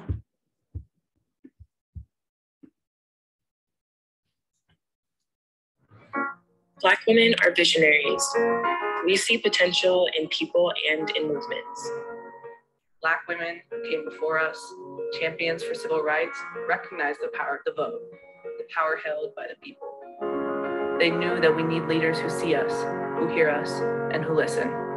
Black women have always been the heart of the movement for justice. We are rooted in the foundation of collective liberation. Black women like Ida B. Wells, Anna Julia Cooper, and Ella Baker all worked in efforts to increase the Black vote as our vote continues to exemplify our ticket to freedom.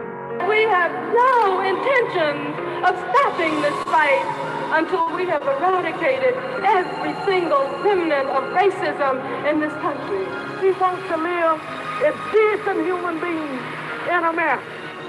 If the first woman God ever made was strong enough to turn the world upside down all alone, well, these women here together ought to be able to turn it back and get it right side up again. But how is it 169 years later, we're still talking about the rights of Black women? The systems were not built for Black progression, but we can now conceptualize the changes that have been made when Black women vote. It was 144 years ago that members of the Democratic Party first met in convention to select a presidential candidate. But there is something different about tonight. There is something special about tonight. I, Barbara Jordan, am a keynote speaker. States of Alabama elected a Democratic senator for the first time since 1992. 98% of Black women voted against Roy Moore. Black voters are rejecting, as you said, the politics of the day, but they're also asserting the type of political leadership that they want to see. The Crown Act will ban discrimination based on hairstyles throughout Colorado. Our vote is leverage. It's how we make sure those seeking office share our values, push forward policy that centers racial justice, believe and act like all Black lives matter. Political power is built when we show up. And with political power, we can create structural change. The main reason why I will vote when I'm old enough is to make sure that we have people in positions of power who care about Black people, particularly Black children. We need to pay close attention to those who support Black women, stand for Black women, allow women to make choices about their bodies and choices around their reproductive rights. I vote for the ideals relevant to the Black women in our communities. I vote to eradicate social injustice, voter suppression. I vote for better healthcare, but I also vote for the inherent right for our Black women to live in the bodies they deserve for now and the future. We cannot, we will not be silenced. Our communities are not an afterthought. We will be heard. It's time to listen to Black women. It's time to listen to Black women. It's time to follow our lead. So I say, let my people vote.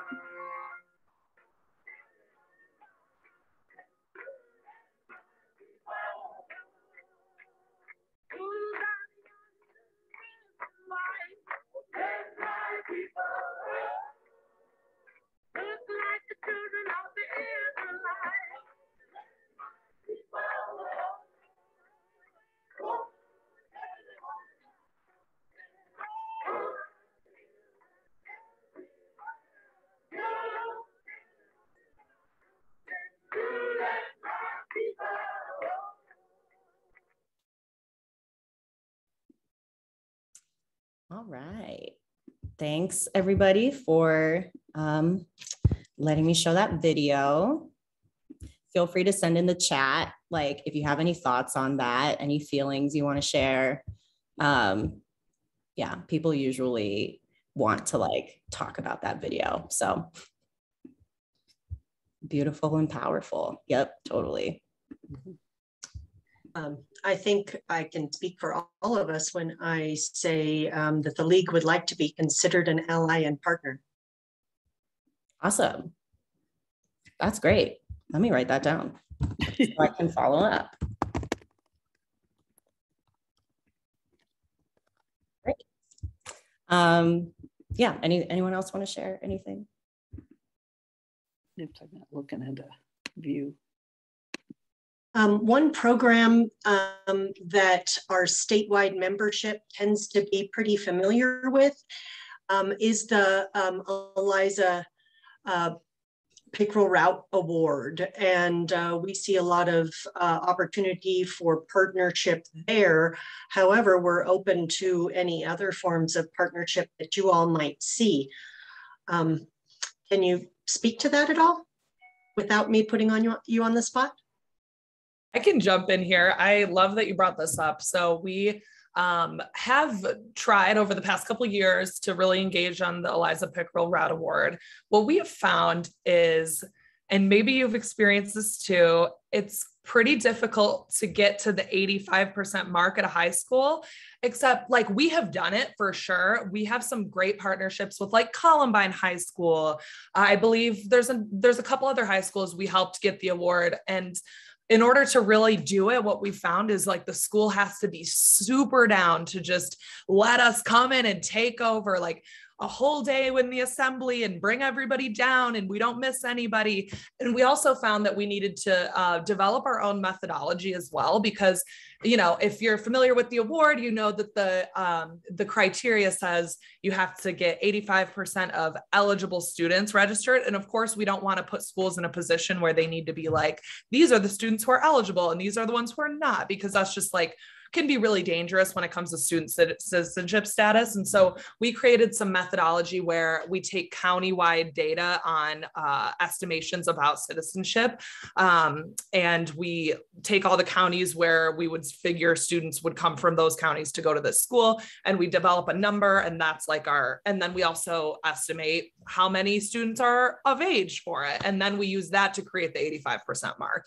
So I can share all that nitty-gritty stuff. I'm happy to like have a meeting or hop on a call about that. But that's sort of where we're at with the award, is that we really, and we've also partnered with a few county clerks to help them actually get that award for schools in their county. And so, but I think the main learning that we didn't realize along the way until sort of recently is being just really honest with the clerks and with the schools, like, hey, if you want this award, you've got to work with us, and because it can be hard. But yeah, it's cool that you're all working on that too. I think you've got it for like a lot of different schools, which is really impressive. Eliza Pickerel Round, I can put that in the chat. It's through the Secretary of State for high schools. Okay. But, yeah. Are there any questions or comments or things people would like to share? Something that I wanted to add about like potential areas for collaboration. This is something that me and Allie were like brainstorming the other day, but like something that Let My People Vote does is we do relational organizing. And so like, for folks that might not know what that means, it really just means like starting by talking with the people that you know about your campaign. So like talking to your cousins, talking to your children, your coworkers, like classmates, stuff like that. So we do that and Let My People Vote. And something me and Allie were thinking about was like, oh, I wonder if there's any collaboration we could have around relational organizing, specifically around getting out young folks. Like if you all have young people in your lives, like we maybe could provide you with some like messaging that maybe you could use to talk to those young people. And something I was thinking of too is like, even if you know young people that aren't eligible to vote yet, still having those conversations with them about like why you vote, why you see that's important, like that's going to plant the seed in their heads. And as they get older, once they are eligible to vote, one of the things they're going to reflect on is like, I remember my mom, my grandma, my great grandma, like my aunt, I remember her talking to me about this as a child. And now like I have a bit more familiarity with this system.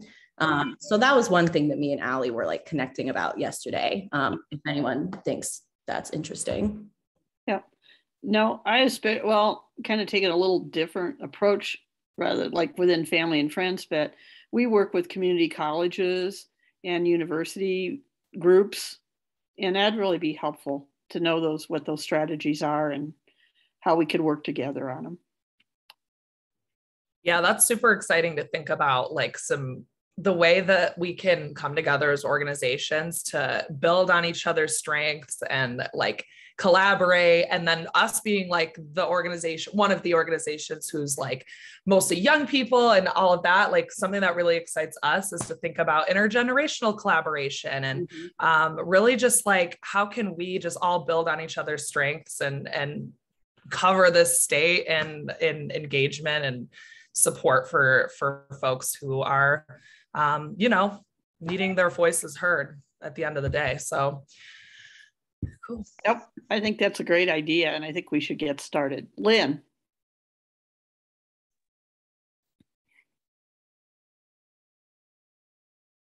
Unmute.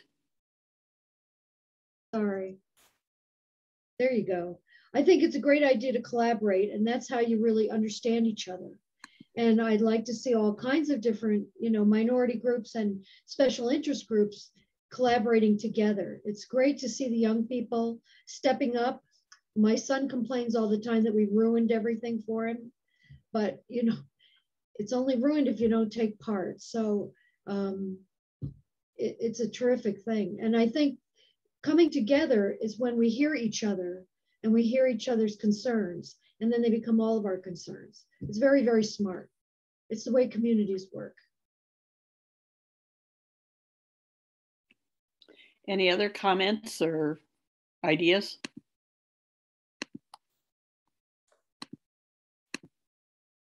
Yep, I see Kathy and then Jan. I was wondering if you go into political science courses or classes at different universities too, and not just the large ones. For example, my son is the chair of the political science department at DU.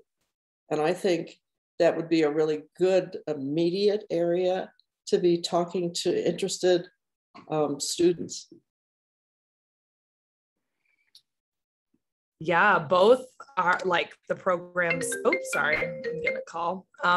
Yeah, so both are New Era like campus organizing program around like student debt, voter registration, as well as our Brazen program around abortion, as well as Let My People Vote. Like we all have different relationships with campuses and all that. And one of our partnerships is with DU, and what we'll do there is typically this happens when we have enough staff, I'll be honest, but we love to like go into political science classes, English departments, you know, ethnic studies departments, all of these places where we find young people who are, you know, studying these fields where they are learning the world, they're learning how to get engaged and like really becoming like the next generation of academics and organizers. And that's where we love to go in and talk to folks. And also like, we'll hit up the science department too. Like there's no limits. And so I would love to make a connection with you though, to the chair of the political science department. That's pretty cool. Okay, thank you, Jan. Yeah, it's really exciting to hear you guys talk. I have a couple questions. I'm not sure how you're organized. In other words, do you have like local chapters? I'm out here in Grand Junction. We have connections into Colorado Mesa University. How do you kind of organize at a, you know, like a grassroots level that's not on the eastern slope? I'll say it kind of varies depending on the program. So for our abortion rights organizing program, we technically, I would say we have chapters on 3 college campuses because they have student groups. And that, like, we have formal student groups at CU Boulder, CSU, and Auraria. And that is how we're able to like get access to campus and organize there. I know sometimes for the voter registration piece, we'll also have New Era create student groups on college campuses. So I know that's like a big tactic that we've used to get access to certain regions is by like going to the campus, connecting with students and having them set up a student group for us. But then I know Allie has some other organizing models too. Yeah, we're really interested in learning more about how even our student group model, like in the past, I would say we just really were looking for access to campuses and that's how that tactic came about. But we're now seeing all this potential within that model to be like, okay, wait a minute, kind of like how our Brazen project does with our abortion organizers. They are not only just creating a student group so that we can then send our organizers in to do some organizing on campus. They're creating a student group so they can train leaders and they can like meaningfully engage those student bodies and create like a movement on campus that really shifts the culture.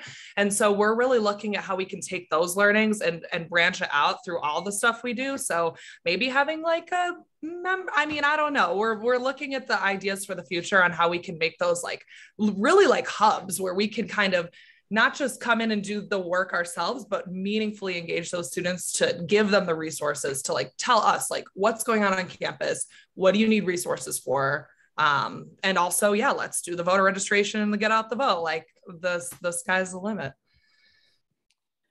Okay, I think we have time. Maybe do we, Beth, for one more question or comment? Sure, but let's call her quits after that one. Okay, we will. Lynn. I would just like to say, besides going to the universities and colleges, don't forget about the community colleges, where a lot of those people are going out into the world of work quicker than the people in the universities. And they're going to be in the world where they're going to see the power of their vote making. So those people too would be really good to get on board with. I love that you said that. So something we've been doing is, and this is so new for us because exactly what you just said, we kind of had like a moment in the last few years where we were like, we were founded out of a 4-year college campus, but that doesn't mean this is the only, these are the only campuses we should be working on. And so we started a community college program. And I know some of the stuff we've been doing there is really similar to the rest of our work. And then also like Let My People Vote presentations about the history of civic engagement and really like bringing that program to all of our campuses, including community college campuses. So it would be really cool to talk about ways to collaborate on those campuses too, because we have like, so most of our partnerships on them are new, but we've been really excited by like how welcomed we've been at the community colleges by like the administrations and stuff, which actually interestingly is not always how it is at the 4-year college campuses. Okay, I would like to thank both Allie and Victoria. I'm really excited to hear all the new directions that the New Era group is going and all the potential possibilities for collaboration with LWVCO and our local leagues. So thank you very much for sharing with us all the activities and things that you're doing and being with us today. I'm going to move on and introduce our next speaker, who is going to talk to us about why Colorado is the gold standard for election systems. Hillary Rudy. Hillary Rudy is the Deputy Director of Elections for the Colorado Secretary of State's office. She began her career in elections administration as an intern for the Secretary of State's office in 2005 and joined the division full-time after graduation from law school in 2006. Over the course of her career, Hillary has worked closely with county election officials in implementing new processes and procedures. She was instrumental in implementing several statewide projects, including the rollout of the statewide voter registration system, the development and deployment of the military and overseas voter ballot delivery system, and the creation of the Eliza Pickrell Route Award developed in partnership with Inspire Colorado to recognize high school registration efforts. As a native of Western Colorado, Hillary enjoys traveling around the state to visit the counties in support of their election activities, in addition to partnering with the division's training manager to develop and deliver a county election certification and overseeing the division fellowship program to mentor future election administrators. She continues to expand her expertise and attained CERA certification in 2016. When the election schedule allows, Hillary enjoys captaining the secretary's softball team and enjoying the great Colorado outdoors. Without further ado, welcome, Hillary. Hi, everyone. Thank you so much for having me today. I'm glad I was able to join a little bit early. It was so exciting to hear about New Era.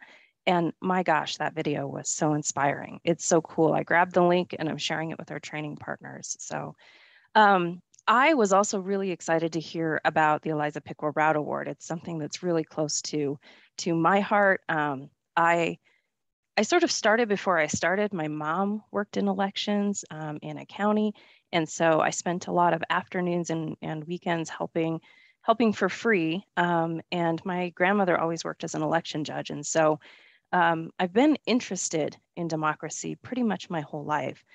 So it's just interesting that it became kind of my career.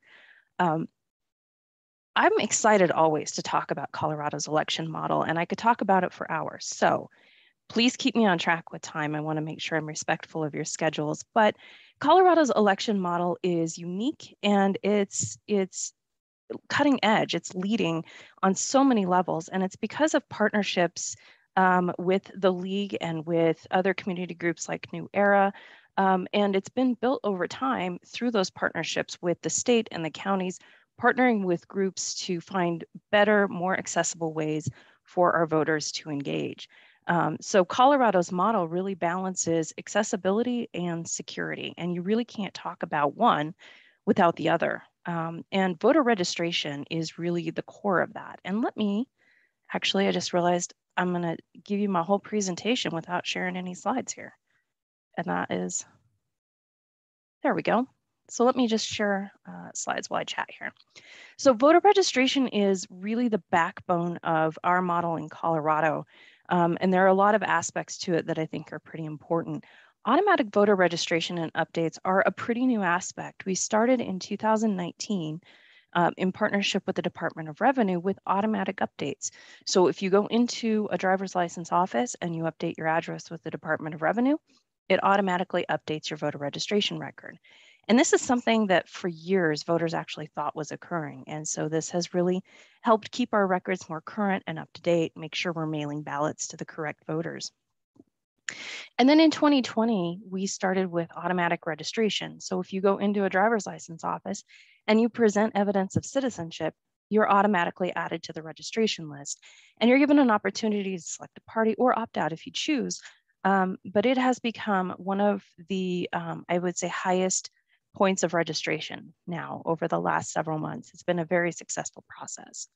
We also have 16-year-old pre-registration, which has been incredibly successful. And we've talked about the Eliza Pickrell Route High School Registration Challenge. And I was really excited to hear about the way that New Era is tackling this 85% of eligible issue, because it really is kind of a challenging thing for schools. And we don't want to put schools in a difficult spot, and we don't want to put clerks in a difficult spot. And so I'm excited to hear about ways that we can tackle that challenge. We've also started partnering with All In, which is a program that encourages college voting. So to transition from pre-registration, the high school registration challenge, and to carry that over into young folks voting, we're working with them on a college challenge that gets out the registration on college campuses. And we've actually had a couple of colleges in Colorado win challenge awards for their participation of the youth voters. And then we have some programs that have been ongoing for a while. In 2010, we started online voter registration, which allows you to register with the driver's license, we'll be adding Social Security coming in 2022. So you could register with just your Social Security number and then upload a signature.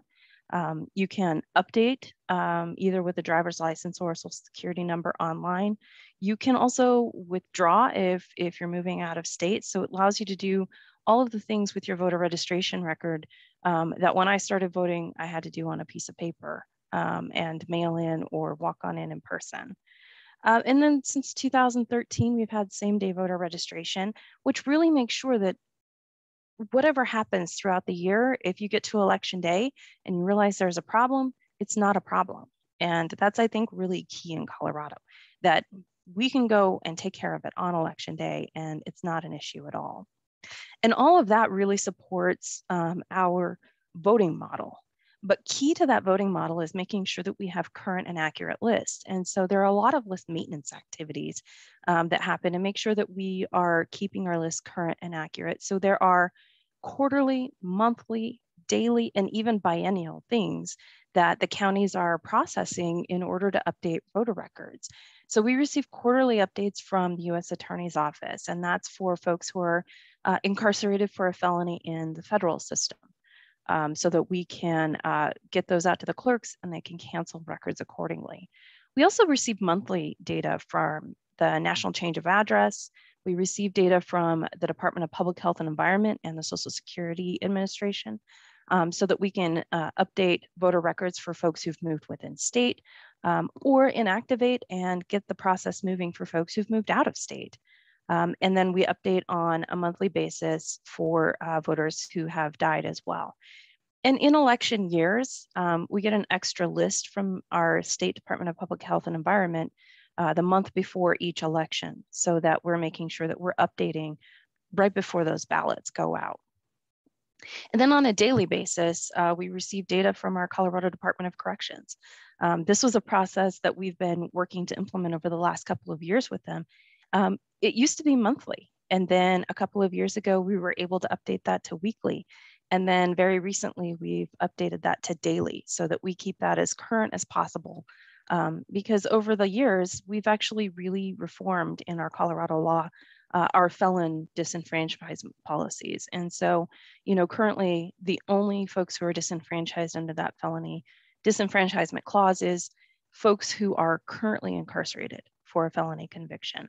So if you're on parole, if you're on probation, those folks are now allowed to register and vote, which I think is very exciting and a very good change for Coloradans. And then I mentioned biennial. After every general election, we cancel records for voters whose record is inactive, and there's been no voter initiated activity for a 2 general election cycle. And so that's under the National Voter Registration Act, that we update records where voters appear to have moved out of state and they're just not updating with us. And so all of that activity is what really supports what one of my former colleagues like to call the Burger King model of elections. Colorado, you can have it whatever way you want, basically. We'll mail a voter to mail a ballot rather to every active voter in the state. But we also make vote centers available in every county where you can register, you can update, you can get a replacement ballot, or you can just vote if you prefer to vote that way. So these are full service locations throughout each county. And a new aspect this year is that if a voter needs to cure an ID or signature issue for their ballot, they can also drop that off at a vote center starting this year. So that's a new change in law. So let's dig in a little bit to our options, and let's start with in person. It's a lot like it always has been. If you vote in person, you still need to present acceptable identification. There's more than a dozen options, as I think you know, and it ranges from a driver's license to a student ID to a utility bill. So there really are a lot of options available there. We have a statewide e-poll book, which is an application of our statewide voter registration system. So it real time is tracking whether or not a voter has voted, whether they've returned a ballot or voted in person. And so it will disallow another ballot being issued if a voter has already voted, which is pretty critical in our model. And there are accessible ballot marking devices at every voting location. And I think one of the big keys from a security standpoint, from an auditability standpoint, is that we use paper ballots. Whether you're voting your mail ballot or whether you vote in person, you get a paper ballot. And that includes the accessible ballot marking device. Those are producing paper ballots so that we can use that paper record in the audit. And then there remains the provisional ballot safeguard if there is some unsurmountable problem on the day that a voter goes in to vote. We issue very, very few provisional ballots now because of the options that we offer and because of all of the safeguards, but there are still a few that are issued that we need to follow up on. So the provisional ballot is still an important safeguard to ensure that every eligible voter gets an opportunity. All right, let's talk about mail ballots. So we mail a ballot to every active voter. Those ballots, when they go out, voters take some time, they look at their blue book, they sit down, they think about the things, and then they can return them via mail. They can return them to a secure 24-hour drop box. They can return them to a vote center. Also a lot of options to get those ballots back in. But when they come in, the first step that occurs is that we verify the signature on the affidavit. And if two judges agree that that signature doesn't look like the signatures on file, then the voter is notified and given an opportunity to cure.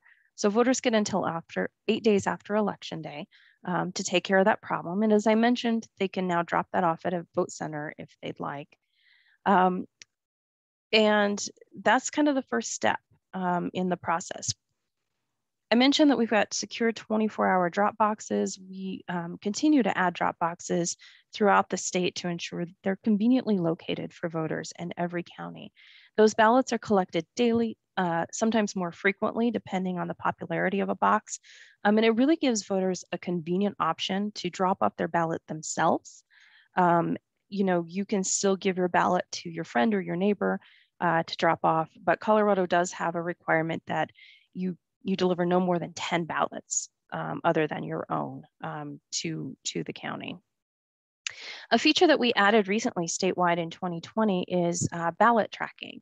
So voters can sign up to receive text, email, or voice notifications when their ballot is mailed, when it's received, when it's accepted for counting. And this was really popular in 2020. We auto-enrolled everyone for which we had an email address, but by the end of the election, just over half of Colorado's active voters had taken the opportunity to make sure they were receiving notifications through this. So we're really excited to continue providing this statewide moving forward. We also added something called text to cure in 2020, which is the ability for a voter who needs to cure their signature or ID issue to do that on a mobile device, so they don't have to return a physical form. Neither of these programs had any outreach or any sort of communication around them. We just sort of rolled them out, and but both were very popular in terms of their first use. And I think our idea around text to cure was to try and help get younger voters to get their ballots cured. Younger voters have a higher rate of signature discrepancy and a lower rate of cure than other age groups. And so we're really trying to find innovative ways to tackle that particular problem, because we want to make sure that when young voters vote, that they're successful so that they keep voting. And so we are interested in ideas or partnerships that can help us tackle that particular issue as well. And then we also have had for many years in Colorado law a requirement that bipartisan teams of judges deliver and return ballots for qualifying group residential facilities. And this is to protect vulnerable voters, to make sure that bipartisan teams are collecting those ballots from those facilities. Our military and overseas voters have had a number of changes to those processes over the years, but we have amongst the most accessible laws in the country currently. Military and overseas voters can elect to receive their ballots electronically, by fax, by online delivery, and then if they choose, they can return them through our secure encrypted ballot delivery return. They also have until 8 days after the election to return their mail ballots. So we give them just a little bit more time because of the international mailing deadlines. And then of course, for every election, we mail those ballots out 45 days before election day to make sure that they have enough time to get them and get them back, because the research shows that voters overseas need about 60 days transit time to get those ballots and get them back. Let's see. And then accessible at home ballots. So this is a newer aspect in Colorado law. In 2019, we first began providing the accessible at home ballot. So using the same system as our military and overseas voters, a voter with a disability can download their ballot. They need to go ahead and print and sign the affidavit and then return that ballot in the envelope. But a new law this year is for voters with a qualifying visual disability. They now have the option to use our secure ballot return option and either sign an affidavit or return a form of qualified ID. So the same types of ID if you vote in person. If they're not able to sign that affidavit, they can attach a copy of their ID in place of that and then use our secure return system.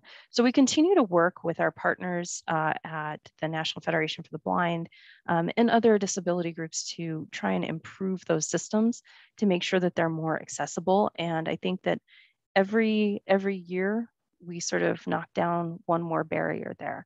And so we're very excited to deal with what I kind of consider a last mile problem here. If you can't see to sign the affidavit, it's really hard to independently get that back. And so we're excited to take this next step, and we're excited to continue making those systems more usable and accessible for our partners. Okay, so I've talked a lot about our access. Let me talk a little bit about some security stuff. Voting systems in particular, I think everyone knows is a pretty hot topic right now. They're talking about it coast to coast. In Colorado, we have a really robust process. We have a 5-step certification process for voting equipment, and it must be certified for use in order to be used in a state or federal election. So that 5-step process is the application, the document review, we have a test plan, the actual testing, and then compliance review. And that's the same process for an upgrade to an existing certified system, which we have regularly because we need to fix, identified security vulnerabilities or increase usability or accessibility. And when we do the testing, that's done by an independent, federally accredited test lab, and they test 938 requirements, and the bulk of those are actually Colorado requirements. There's an application penetration test, which identifies potential vulnerabilities, and a source code evaluation as a part of that testing. And when we do that testing, then they send that test result back to us with the original test plan, and then that compliance review is our team looking at what passed and what failed and whether any of those failures are critical to the security or accessibility of our systems. So all of that has to happen before we roll out an upgrade or a new system. And then once we upgrade a system or introduce a new system, we do what we call the trusted build. So that's if you're familiar with the golden image process for upgrading computers. It's a process that large organizations use pretty regularly. Basically, we take the trusted image or the trusted build of the system from the test lab directly, and we create our golden image and we create a chain of custody for that in our office. And then our staff go out to every county that has that system to install that trusted build. There are county staff on site because there are activities they'll need to do in terms of logging and securing the equipment. And we usually have a representative from the voting system provider so that they can make sure that it performs as expected once the upgrade is installed. Once that's installed though, then the county begins a chain of custody on the equipment with seals and logs and an acceptance test. So they do a test to make sure that it will function properly after our team leaves. And sometimes during that process, we discover that we need to replace scanners or other pieces of equipment. And so we'll schedule follow-up visits to do that, but it's a really important step to make sure that it's going to work correctly. And then they also do pre-election testing before every election. So between the time that we install the trusted build and the next election, we have all of these requirements about the equipment in terms of maintaining that chain of custody. And so there are seals, there are logs, and so they verify those logs to make sure that the seals match and that there isn't evidence of tampering. So these seals, when somebody tries to lift them, they leave a residue so that you know that somebody tried to get in there. So they can't prevent tampering, but they give us a hint and then we go investigate. Other security requirements are that we prohibit by rule the equipment from being connected to the internet. And during key election periods, the equipment, especially the tabulation equipment, is required to be under video surveillance. And then that surveillance is maintained for a period of months following the election. And physical access to the equipment is restricted to background checked county personnel and election judges to make sure that we maintain a very strict chain of custody so we know that that equipment is in trusted hands when it comes time to do the election. And then when we get to the election time, we do the pre-election testing. There's a hardware diagnostic and a public logic and accuracy test before every election so that we make sure that the equipment is functioning properly before we actually count the ballots. And then that chain of custody continues through the election. And on election night, beginning shortly after 7, we start seeing election results.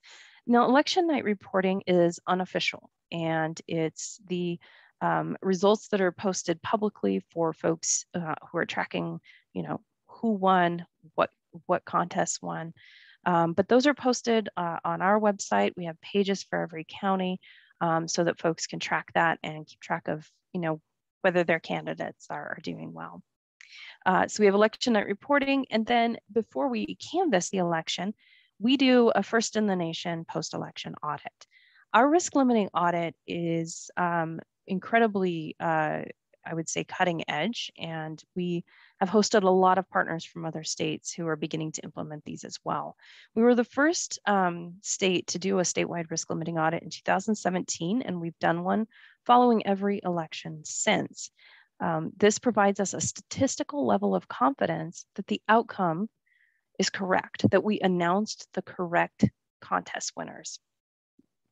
And the way we do it is we have bipartisan teams of judges who review paper ballots. So they go and they select the paper ballots that are selected for the audit. They enter them into an independent auditing system, which uses the cast vote record file, which is basically a digital recording of how every ballot was tabulated. And it compares what the judges say is on the paper ballot to how it was recorded in the voting system. And what we find there is that sometimes there are discrepancies. So what the judges record isn't the same as what the voting system recorded. And what we found is that those discrepancies are never tabulation errors. In every single election so far, it has been human error.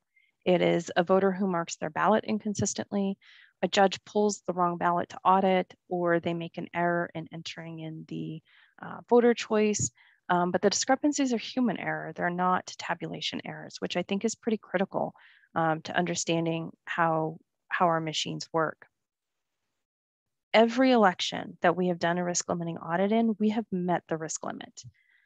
Sometimes it takes more than one round to do that. We audit additional ballots when we find discrepancies, but that's a good thing. It means that the audit is functioning as it's intended. Because the interesting thing about a risk limiting audit is that we start with the premise that there must be an error in the outcome. And then we work to either fix it or disprove that premise. And so that means for every election since 2017, we have disproved that premise and met the risk limit. And then we canvass. So Canvass is really the certification process, and that's done at the local level. The county canvass boards canvass, and representatives from the major parties canvass statewide issues and contests. And the role there of the canvass board is to confirm that there are no more ballots counted than cast, and no more ballots cast than voters eligible to vote them.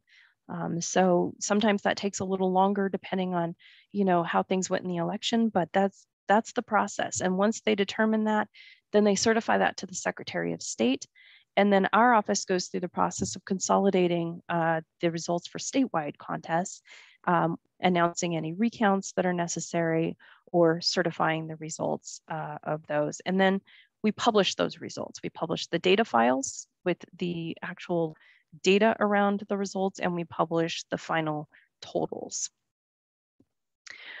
Whew, that was a little bit of a marathon, and there's stuff that I actually didn't even talk about. I didn't talk about recounts. I didn't talk about challenges. I didn't talk about all these things, but I wanted to make sure that there was time for questions.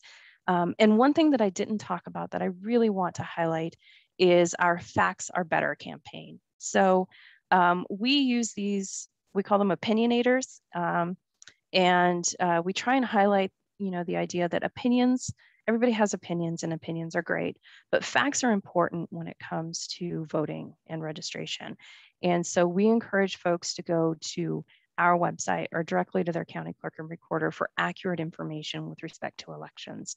And so you may see these on social media, these little funny guys that are based on our state emblems. And so this is Cam the Ram, who's telling us about selfies here. But I wanted to highlight this because you can get to this page from a lot of pages on our website. But if you click on this picture on any page on our website, it'll take you to our Facts Are Better page, where we have a lot of information around a lot of the rumors and, conspiracy theories that are out there around elections.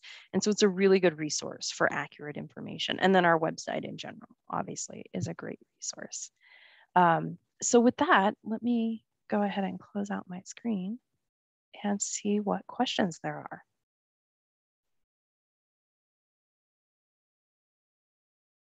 There were several questions that were coming up in the chat, so maybe we could look at those first.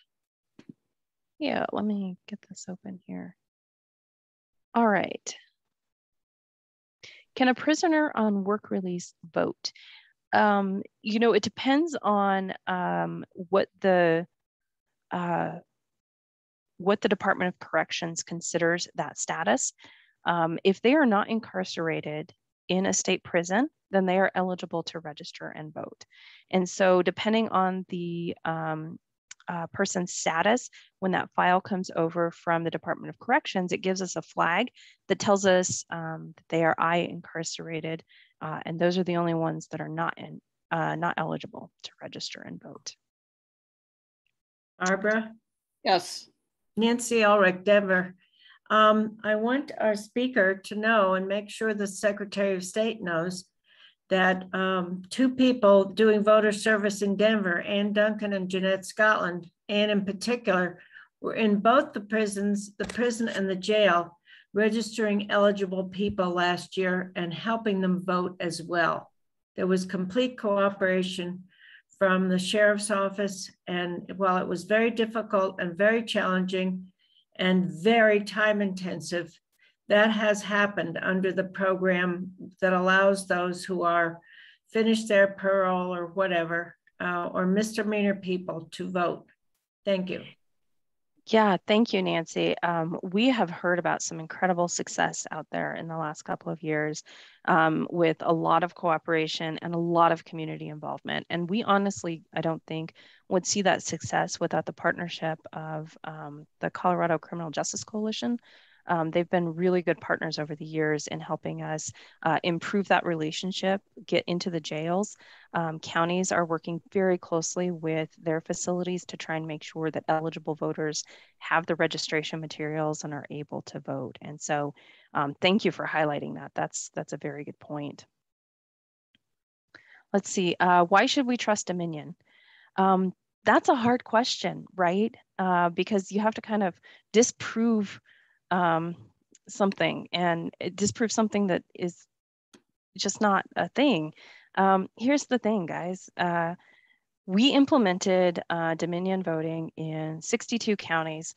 2 counties have clear ballot, and that was part of a years-long process of selecting a uniform voting process for Colorado that allows risk limiting audits, has the technology to do that, and is accessible to our voters, and meets our requirements in Colorado for security and auditability across the board.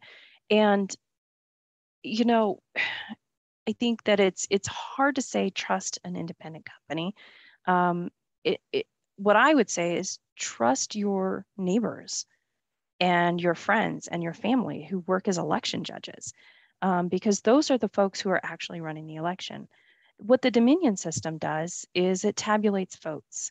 And that's the same thing that the clear ballot system does. And the process that we have in place where we test ahead of time, and then our friends, our neighbors, our colleagues, those are the folks who are actually helping voters vote in the election. They're the folks who are verifying signatures on the ballot to make sure that they match up, which is a very important check, I think, in our mail ballot process. And then they're the folks who are auditing to make sure that that system tabulated properly. So I guess I wouldn't necessarily ask you to trust the company.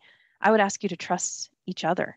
We've put a lot of processes in place to make sure that regardless what system we are using, that our process ensures that we can trust our results. We have incredible security around the process. And what I would say is that no process is bulletproof, right? No process is bulletproof. What it relies on is the people around the process, and it relies on kind of the checks and the balances. So our process has a really good set of security requirements that are intended to prevent and deter. And we have requirements that are intended to detect, attempts to do incorrect or improper things. And then our law has really good processes in place to prosecute if we find those attempts. And so I would ask you to trust each other and trust the process.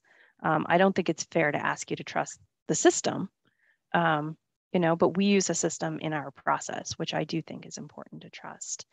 And risk limiting audits are absolutely why paper ballots are crucial. We couldn't do the audit we do without those pieces of paper. And those pieces of paper are also things that we need to trust, right? Okay, the next one. I'm concerned that describing online systems as secure gives a false impression and lack of cybersecurity vulnerabilities. Yeah, I think that's a fair concern. As I said, no system is bulletproof.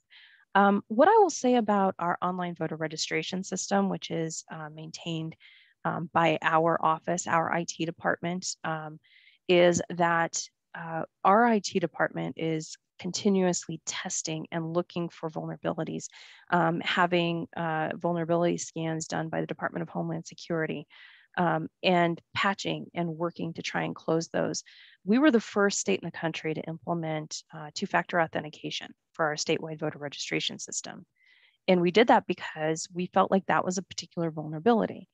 And a couple years after we did that, the Department of Homeland Security did a very in-depth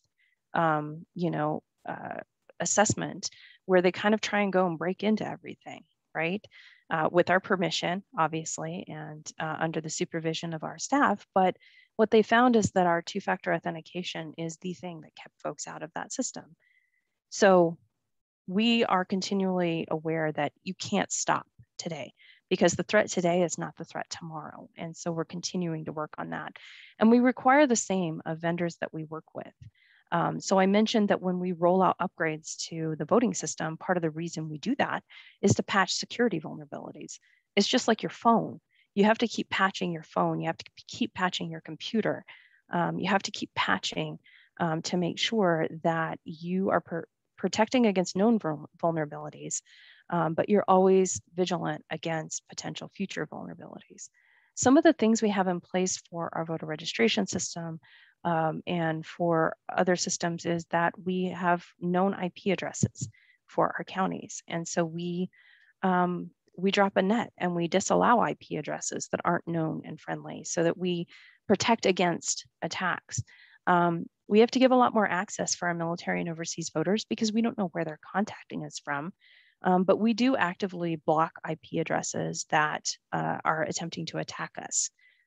We're watching for things like scripting attacks. So you're right, we can't sit on our laurels with respect to electronic systems because they are all vulnerable. It's really about making sure that we continue to work with our national and state partners to protect against those vulnerabilities. Yeah, Wayne got the Leader of Democracy Award in 2019. Yeah, Wayne's wonderful, and he was instrumental in making sure that we could roll that out in 2017. He is a fantastic cheerleader, and when we were nervous, he said, everything's gonna be fine, and we did it. Who would be a good expert to talk about recall elections? Oh, that's a hot topic too. If you'd like to talk about the process and kind of what recalls look like, you know, our legal manager, Caleb Thornton, is a fantastic resource. Caleb knows everything there is to know about a recall election because he advises the counties every time they call him and they're like, I think we've got a recall petition coming.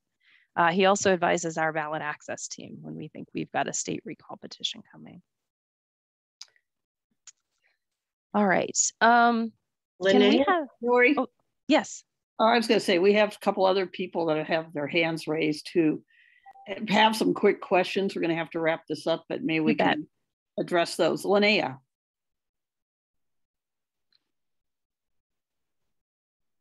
Did she leave? Well, until I hear from I got it. Okay. Thank you. What has happened since the constitutional change about the 17-year-olds and their access to voting if they're going to be 18 by election day? And I'm thinking more of primary and caucuses. So. Yeah, so unfortunately, that constitutional change now prevents 17-year-olds from participating before they turn 18. So I think that means in 2022, they're not going to be able to participate in the primaries. The caucuses are a party function as opposed to a voting activity. So I would say that question is for the parties with respect to caucuses, but for the primaries, we believe that the constitutional change does prevent them from voting. We are hopeful that we'll see a change to that in the coming years that reinstates the ability for 17-year-olds to participate. It was disappointing from my perspective personally to see that because it was very successful the first year. We saw incredible youth turnout in 2020. So I'm personally just very hopeful, not speaking on behalf of the Secretary of the office, but personally very hopeful that we see an update to that. I think LWVCO is currently in talks with the Office of the Secretary of State to introduce legislation to re-allow that. And we will, of course, be in touch with membership as we move forward on that. Probably one last question from Nancy Ball before we move on.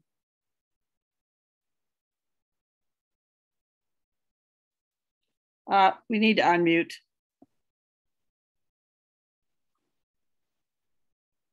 Our local county clerk and recorder here in Montrose County receives so many calls about fraudulent results from the Dominion machines that she has ordered what she is calling a tabulation, and we are having Clear Ballot come in, not come in, they will be provided the information, I think via an electronic device, and they will be retabulating our votes. That will not affect the election results. She simply wants to put these people's minds at ease. So I thought that was very interesting. We have Dominion here, and we will having a retab with Clear Vote.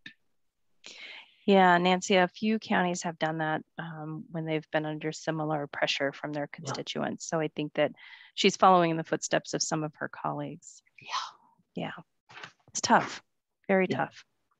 Okay, Hillary, thank you so much. I think, wow, I thought I knew all of these things, but it's always nice to have a review and also understanding, you know, all the layers that go into voting and also the security around it. So thank you very much for the great job you and the Secretary of State office is doing. I appreciate it. And thank you for sharing all that valuable information with us today.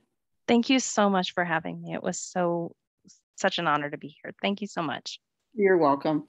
And what I would like to right now introduce Andrea Wilkins, who's going to give us a snapshot of what's coming up with the legislative look ahead before we wrap things up. So Andrea. Thanks, Barb. I know we're running really short on time. There's been so much great information today. So I can give you like a 1-minute version of some updates that I just wanted to flag for everyone and say a little bit about the LAC. I'm happy to follow up with anyone offline if I can go into more detail or share more information. But in terms of things that are going on right now during the interim and things, a big focus that we think will be in play for the 2022 session will, be the economic recovery associated with the COVID pandemic and decisions that need to be made around allocation of both the federal stimulus funds and the state funding that has been dedicated to the recovery as well. There's been a lot of cash funds that have been established to channel this money and to provide for tracking and accounting of it where the federal piece is concerned.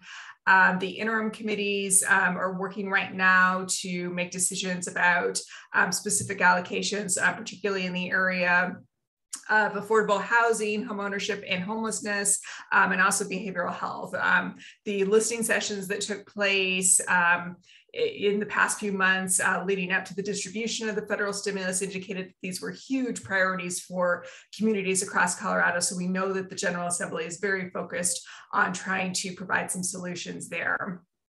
Beyond that, there is a lot of attention being paid to how best to coordinate the allocation of the federal money in a way that comports, of course, with the federal regulations set up by the Department of Treasury, the state allocations that are made, and then how local governments are using the portion that passed through to them to really, make sure that we're taking a coordinated approach and to maximize use of those dollars. The other thing I wanted to mention, some of you are probably aware that the fall economic forecast was recently released.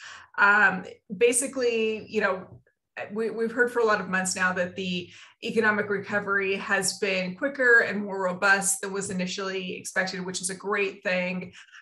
The current forecast is continuing to show that consumer spending is really driving a lot of that recovery, although probably not surprisingly, the Delta variant is sort of serving as a drag on that recovery right now. So there's still a lot of uncertainty around what's going to happen with the pandemic ultimately, and sort of dealing with the the residual economic fallout from that. But overall, we have fared much better than would have been expected as all of this situation started to unfold. The last thing I'll say is that the 2022 legislative session convenes on January 12th. The Legislative Action Committee will begin our meetings around that time. We haven't set a firm date yet, although I think we're probably likely looking at the week of January 17th. As I think many of you know, we're kind of in the process of trying to figure out some restructuring things with the LAC to make it as accessible and inclusive as possible. And of course, the scheduling is a huge piece tied to that. So we're still trying to figure out what works best in terms of scheduling, and we will definitely let people know as soon as we get that solidified.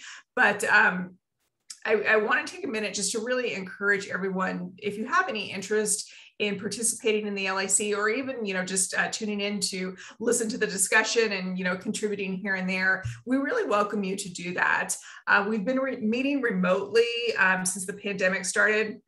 But even once we resume the in-person portion of the meeting, there will always be an option for Zoom participation. And the General Assembly has really expanded opportunities to provide remote testimony. So for those that may not have participated in the past because distance felt like a barrier, that's something that I think has largely been really eliminated at this point. And regional diversity input from all of our local leagues is just so important, and we really can't encourage that enough. So if you have any interest in joining, please feel free to reach out to me or Tony or Beth, and we'll make sure that you have all the information that you need to kind of understand, you know, how you tune into that and how you can participate. And with that, I will turn it back to Barb. Okay, thank you very much, Andrea. There's always more opportunities to get involved with leagues, so it looks like we're going to keep busy every day this year.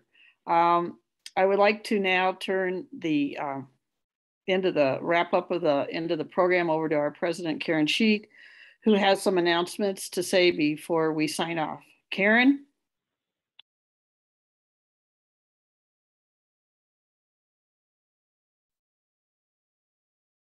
You need to unmute yourself.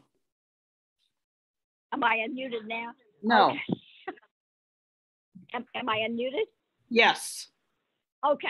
I thought I was, and then they said I wasn't. So thanks, Barb. I am joining you all from Phoenix, which while the weather is beautiful, the internet connectivity hasn't been so great. So it's been very interesting to be able to get in. I'd like to thank everybody who presented today. I think, as always, Making Democracy Work Day has been a wonderful opportunity to get some up-to-date information on a variety of different topics.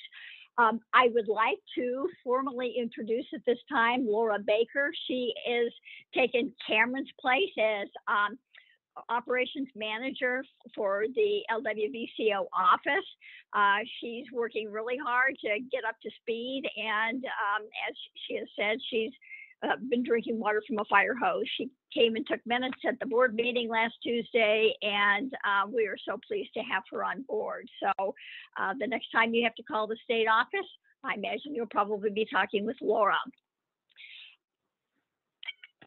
I would also like to remind everybody that if you are at all interested in participating in any of the forums, that if you'll go to the state calendar, you'll find information for signing up and participating. We've had several over the last several weeks and feel like we have really made some wonderful progress. I've had great conversations.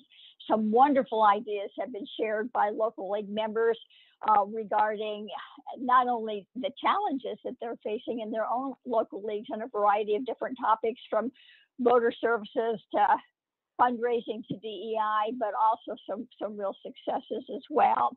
I would also like to remind you that if you're interested in following up on the caucus topic of politicization in healthcare, that Larimer League will be hosting a meeting on October the 27th. And you can find information on both the state side, or if you want to go to Larimer's site as well. So with that, thank you so much for your attendance and your participation today. And I adjourn the 2021 Making Democracy Work Day. Enjoy the rest of your weekend.